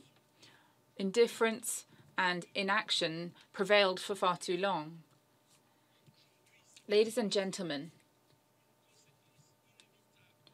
today something that was once seen as an inevitable consequence of war is now seen as something that can be avoided. We hope that a red line will be drawn under sexual violence and rape as a tool of war and being used for humiliation and even for extermination. Together with my co-laureate, Nadia Murad, and I would like to thank her for her constant appeals. We have been able to put sexual violence on the agenda of the international community. Under the leadership of France, the G7 summit in Biarritz last August tackled the issue of sexual violence in a conflict. And Resolution 2467 put the agenda of on women, peace and security, and that was driven by Germany. We've also been able to recognize the status of children who've been subject to rape. We all heard the call from the lady from Mali. I think we all need to take more responsibility here. We need to, of course, ensure that we work with victims, but also strengthen the penalties that we impose. Ladies and gentlemen, we have been developing holistic centres within our healthcare systems, focusing on the needs of our patients. We now have a one-stop centre. This allows victims of sexual violence to be able to go to one place. They only have to tell their story once, and they won't be stigmatized. And in this single place, they can receive the psychological, socio-economic and medical help that they need. I remember a woman who came to see me in my office.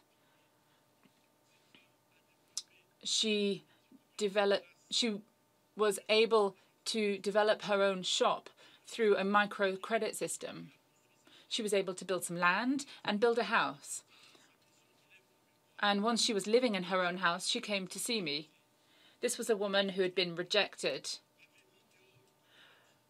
She told me that her husband had thrown her out. And now she said, "Doctor, I have a home. My children are going to school. They can eat twice a day." And now today, I feel like a woman again. I feel like a human being again.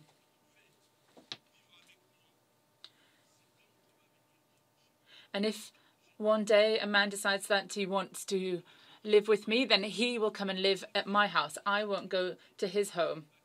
And if he decides he's had enough, then he won't tell me to leave. He will leave my house and go and look for somewhere else to live. That's dignity. That is what it means to have a choice about your life.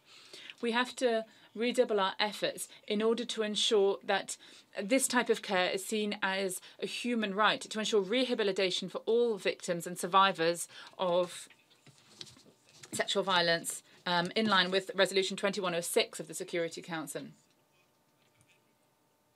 and to ensure that these rights are recognised around the world.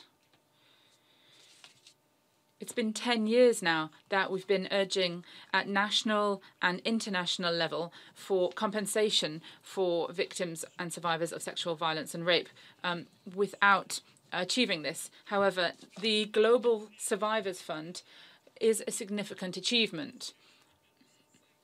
And we would like to express our sincere gratitude to everyone who has supported us in our path towards restoring dignity to victims of sexual violence. I would just like to refer to Madame Navi Pillay, who for the first time put together a high-level panel in the Democratic Republic of Congo, comprising of Madame Kungwa, Madame Elizabeth Wren, Jessica Neweth, and Leila. This team started its work in very difficult conditions, but today, together with the work of the Special Representative of the Secretary General of the United Nations on sexual violence, and also with the support of Esther Dingemans and Elizabeth and Nadia's initiative, today we can celebrate the launch of the Global Fund. I would like to congratulate all of you on the efforts that you've made. Everywhere we go, meeting women, young girls, and men as well who have been victims of sexual violence, we find them speaking the same words, the same devastation. People say their lives have been devastated. It's as if I've been killed. We've heard that this morning. Rape and torture are cruel and inhuman punishments. And of course, in the lives of victims, there's always a before and after. Their lives are destroyed. Their genitals have been destroyed, and they have been rejected by society, by the family, forced to leave school. They're traumatized, often for the remainder of their lives. Ladies and gentlemen, compensation symbolizes reparations for what they've lost. We are saying to these people, you're a person, you've been victim of an atrocity, but it's not your fault. We can hear your voice, and we will help you to resume your life.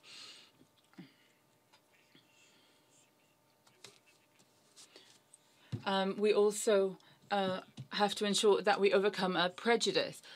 There are many obstacles, and there are legal procedures. The admissibility of proof is sometimes so difficult that it actually works in the favor of the criminals and leads to further impunity. Once we provide justice for victims, I think we can see that we as a human international community have to act.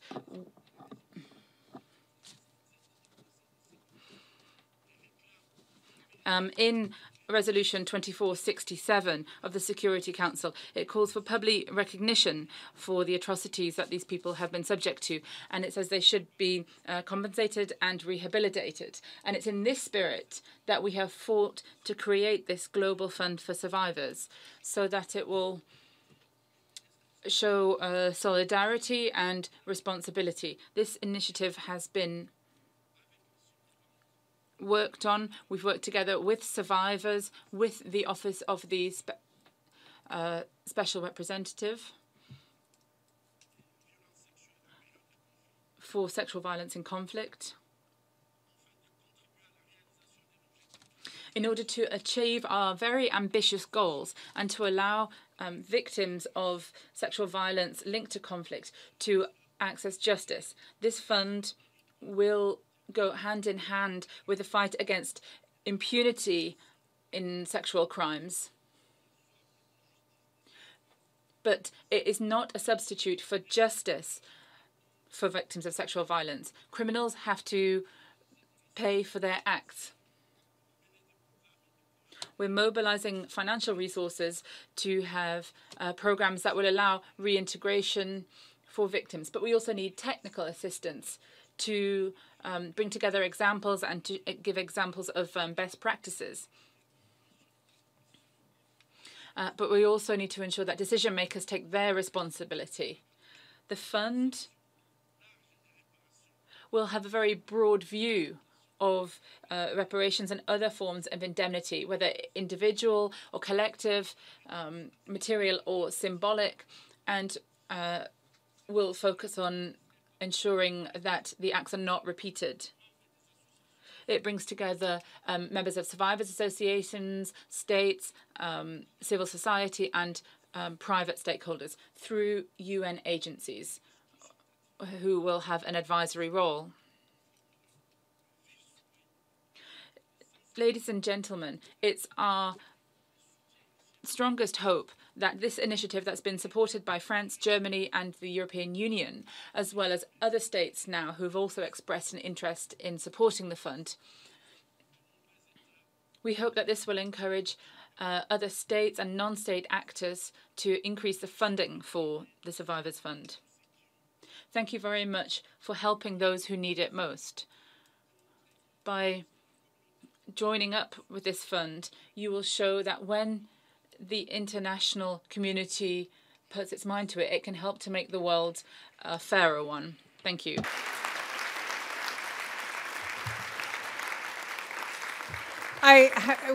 We must thank our two champions, our Nobel laureates, for what the Nobel said they were doing to end violence, sexual violence in conflict, and make sure that happens. Don't go away.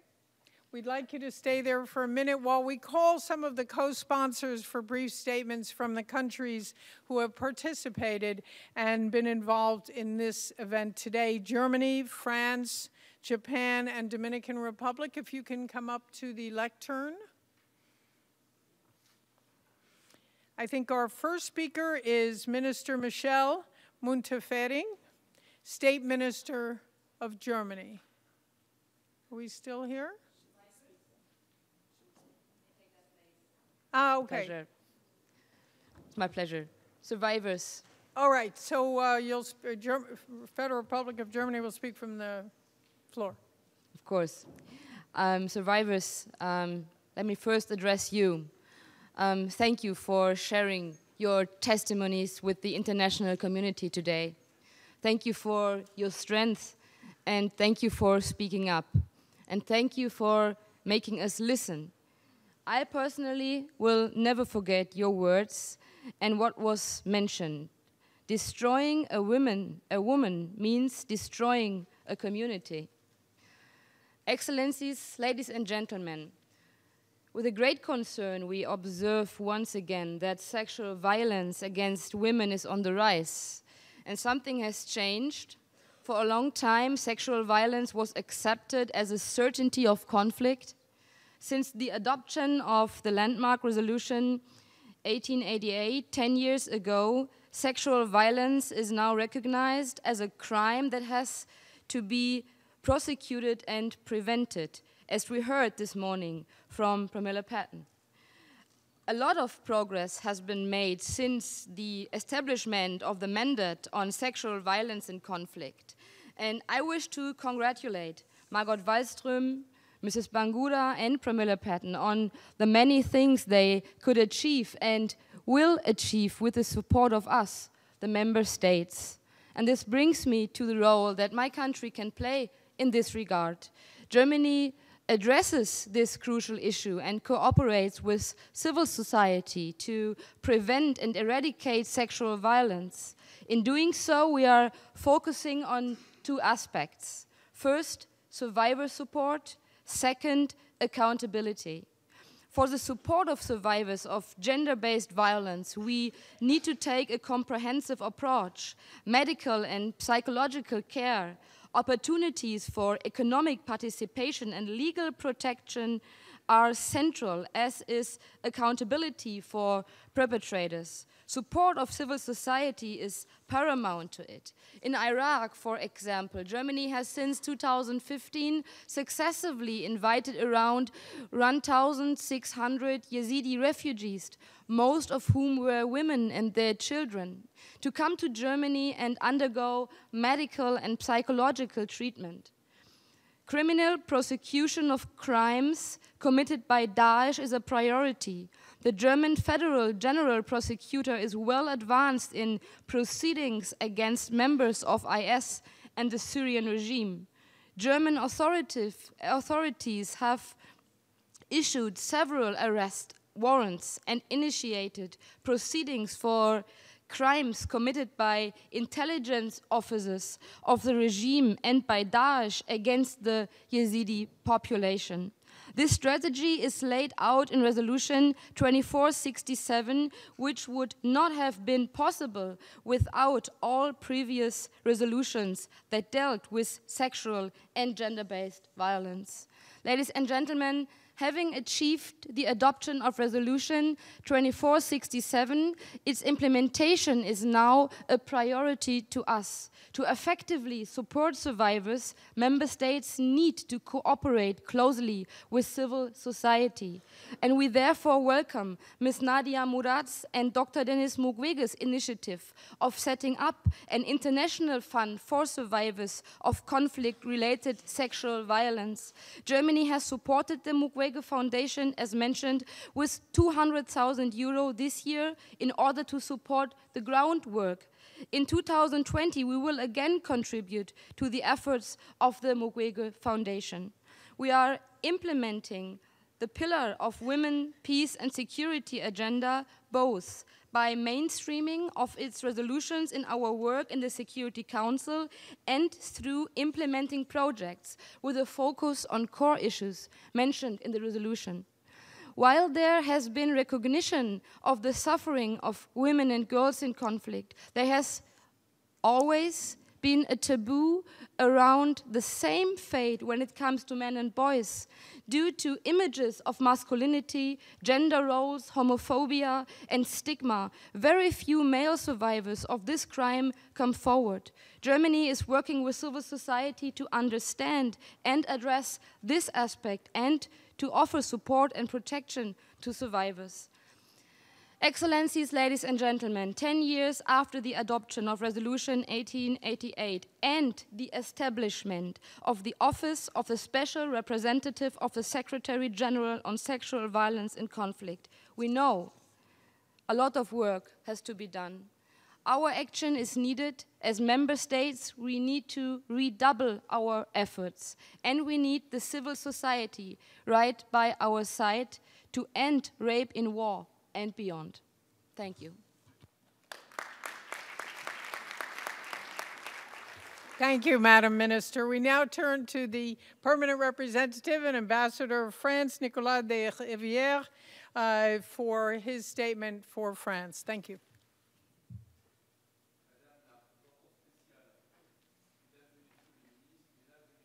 Microphone for France, please.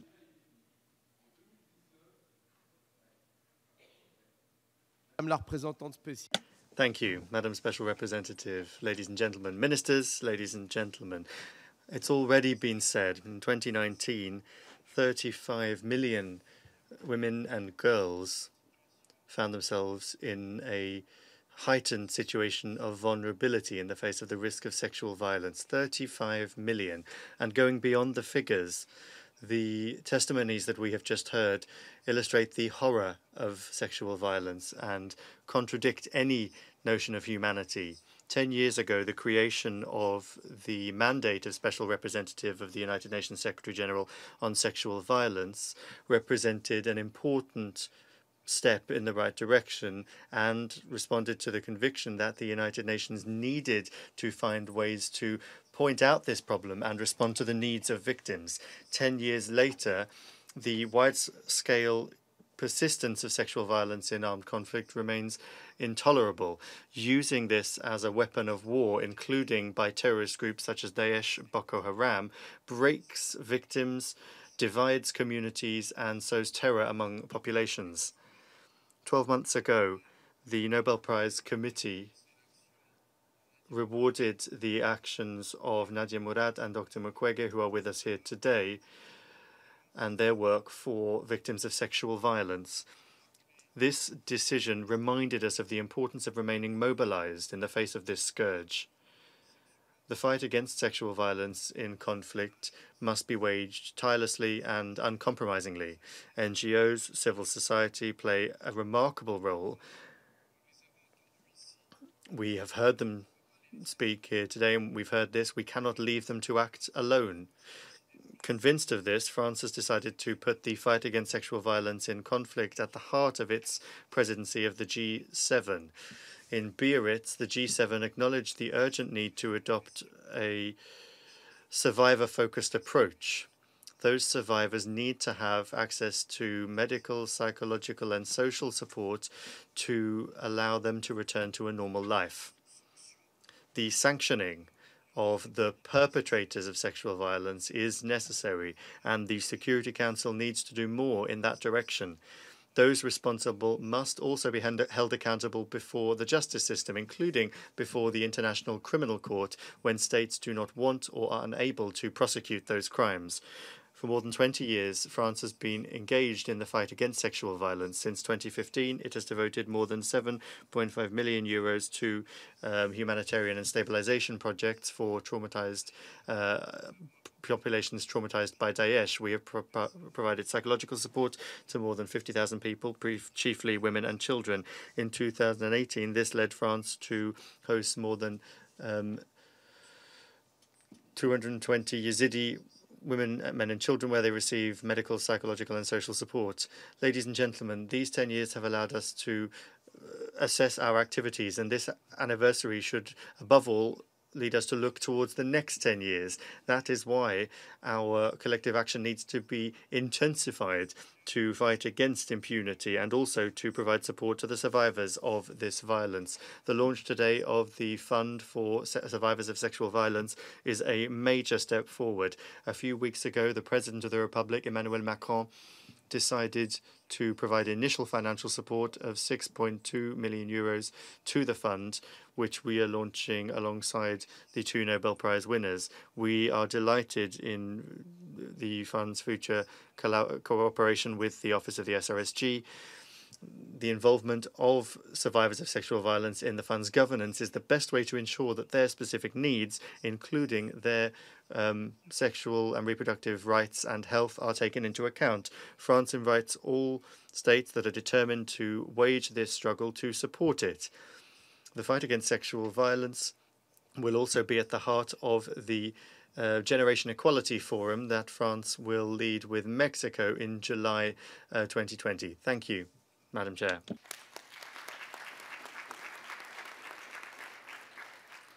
Je vous remercie. Thank you very much.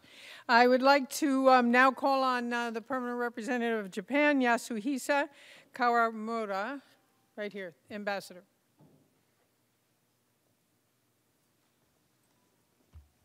Thank you.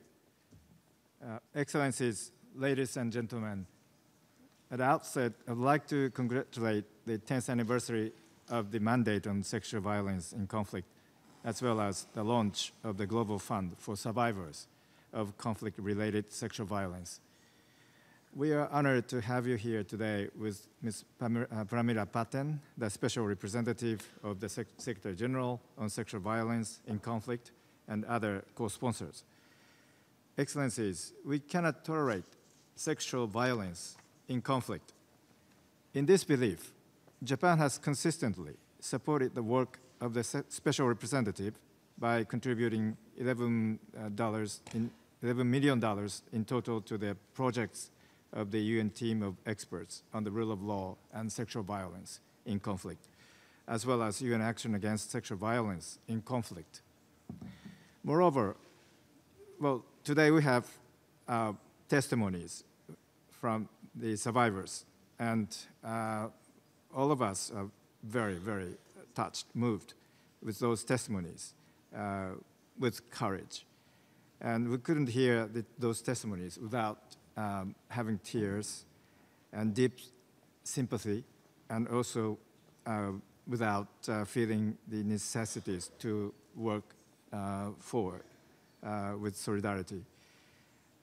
With those testimonies we have heard today, underline for us the imperative to promptly respond to survivors' ongoing and specific psychological, physical, and social needs, while holding those responsible accountable. In this regard, let me announce our strong support to the International Fund for Survivors of Conflict-Related Sexual Violence, which was launched today. Prime Minister Abe has expressed his support for this initiative directly to Nobel laureate Dr. Denis Mukwege and Ms. Nadia Murad in recent meetings, respectively. Japan would like to actively engage with the fund in order to prevent sexual violence in conflict and to support those who have suffered from such acts. Accordingly, Japan wishes to be a board member of the fund, and we are currently making the necessary arrangement to make an appropriate financial contribution to the fund. In conclusion, preventing sexual violence in conflict is a priority area for Japan's wider efforts to create a society where women shine.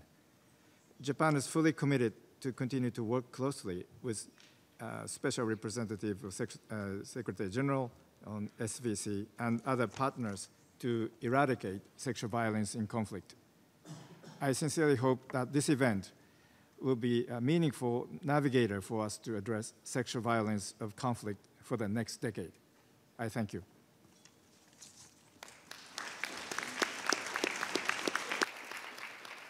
Thank you very much, Ambassador. And now we turn to the permanent representative of the Dominican Republic. You're right here, Jose Manuel Trulols. Gracias. Muchas gracias. Thank you. It's a pleasure to have been able to co-host this with Korea, Japan, France, Japan, and South Africa, as well as together with the Special Representative for of the Secretary General in Sexual Violence and Conflict. Today is the 10th anniversary of the creation of the mandate of Special Representative on Sexual Violence in Conflict.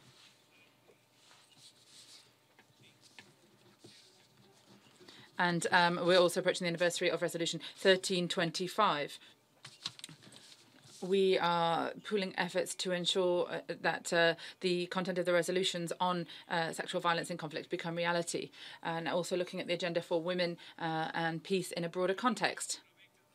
It's a decade now, and sexual violence is no longer seen as collateral damage in a conflict, but is seen as a fundamental part of human rights and international law. We've seen a change in paradigm here. Sexual violence is no longer seen as a problem just of women, but as a security issue. In recent years, we've seen new movements such as Me Too or Not Even One, and these have led to greater commitment in looking for solutions to sexual violence and to gender inequalities. Now we have to redouble our efforts and focus on putting an end to sexual violence related to conflict. We have therefore been happy to hear about more precise actions to put an end to this problem. For example, the launch today of the Global Survivors Fund for survivors of sexual violence in conflict. However, I want to emphasize that to fight sexual violence, we have to make services more available, including sexual reproductive services, and also to ensure economic support for displaced women or women who've returned, and also to promote a zero-tolerance policy for this kind of violence, and to bring the perpetrators to justice in order to ensure that victims and survivors and witnesses are protected and that they are given proper compensation, access to justice for all victims, and ensuring that perpetrators pay the price is key when dealing with sexual violence in conflict. We listened very carefully to the experiences and perspectives of survivors of sexual violence, and they have reminded us that decisions taken in this area have to be taken with them. We can't eliminate violence if we don't also look at the result of these crimes when we look for peace. We can't ignore the multiple voices speaking about sexual violence. We have to ensure that this sexual violence is never tolerated or made normal. The Dominican Republic would like to take this opportunity to once again state our commitment to the mandate of the Special Representative for the Secretary General on Sexual Violence in Conflict, and to say that we will continue to work on preventing and putting an end to sexual violence. Thank you. Thank you very much, Ambassador. This is the end of only the morning session.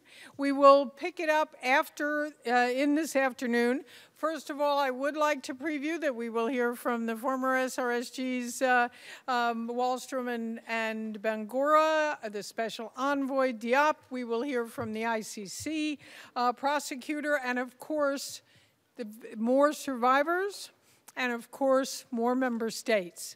Right now, I would like to say to my colleagues, members of the press, there will be a press opportunity with our 2 Nobel laureates, with Nadia and Dr. Mukwege, as well as the SRSG and Minister Pandor. Excuse me, it's been a long morning.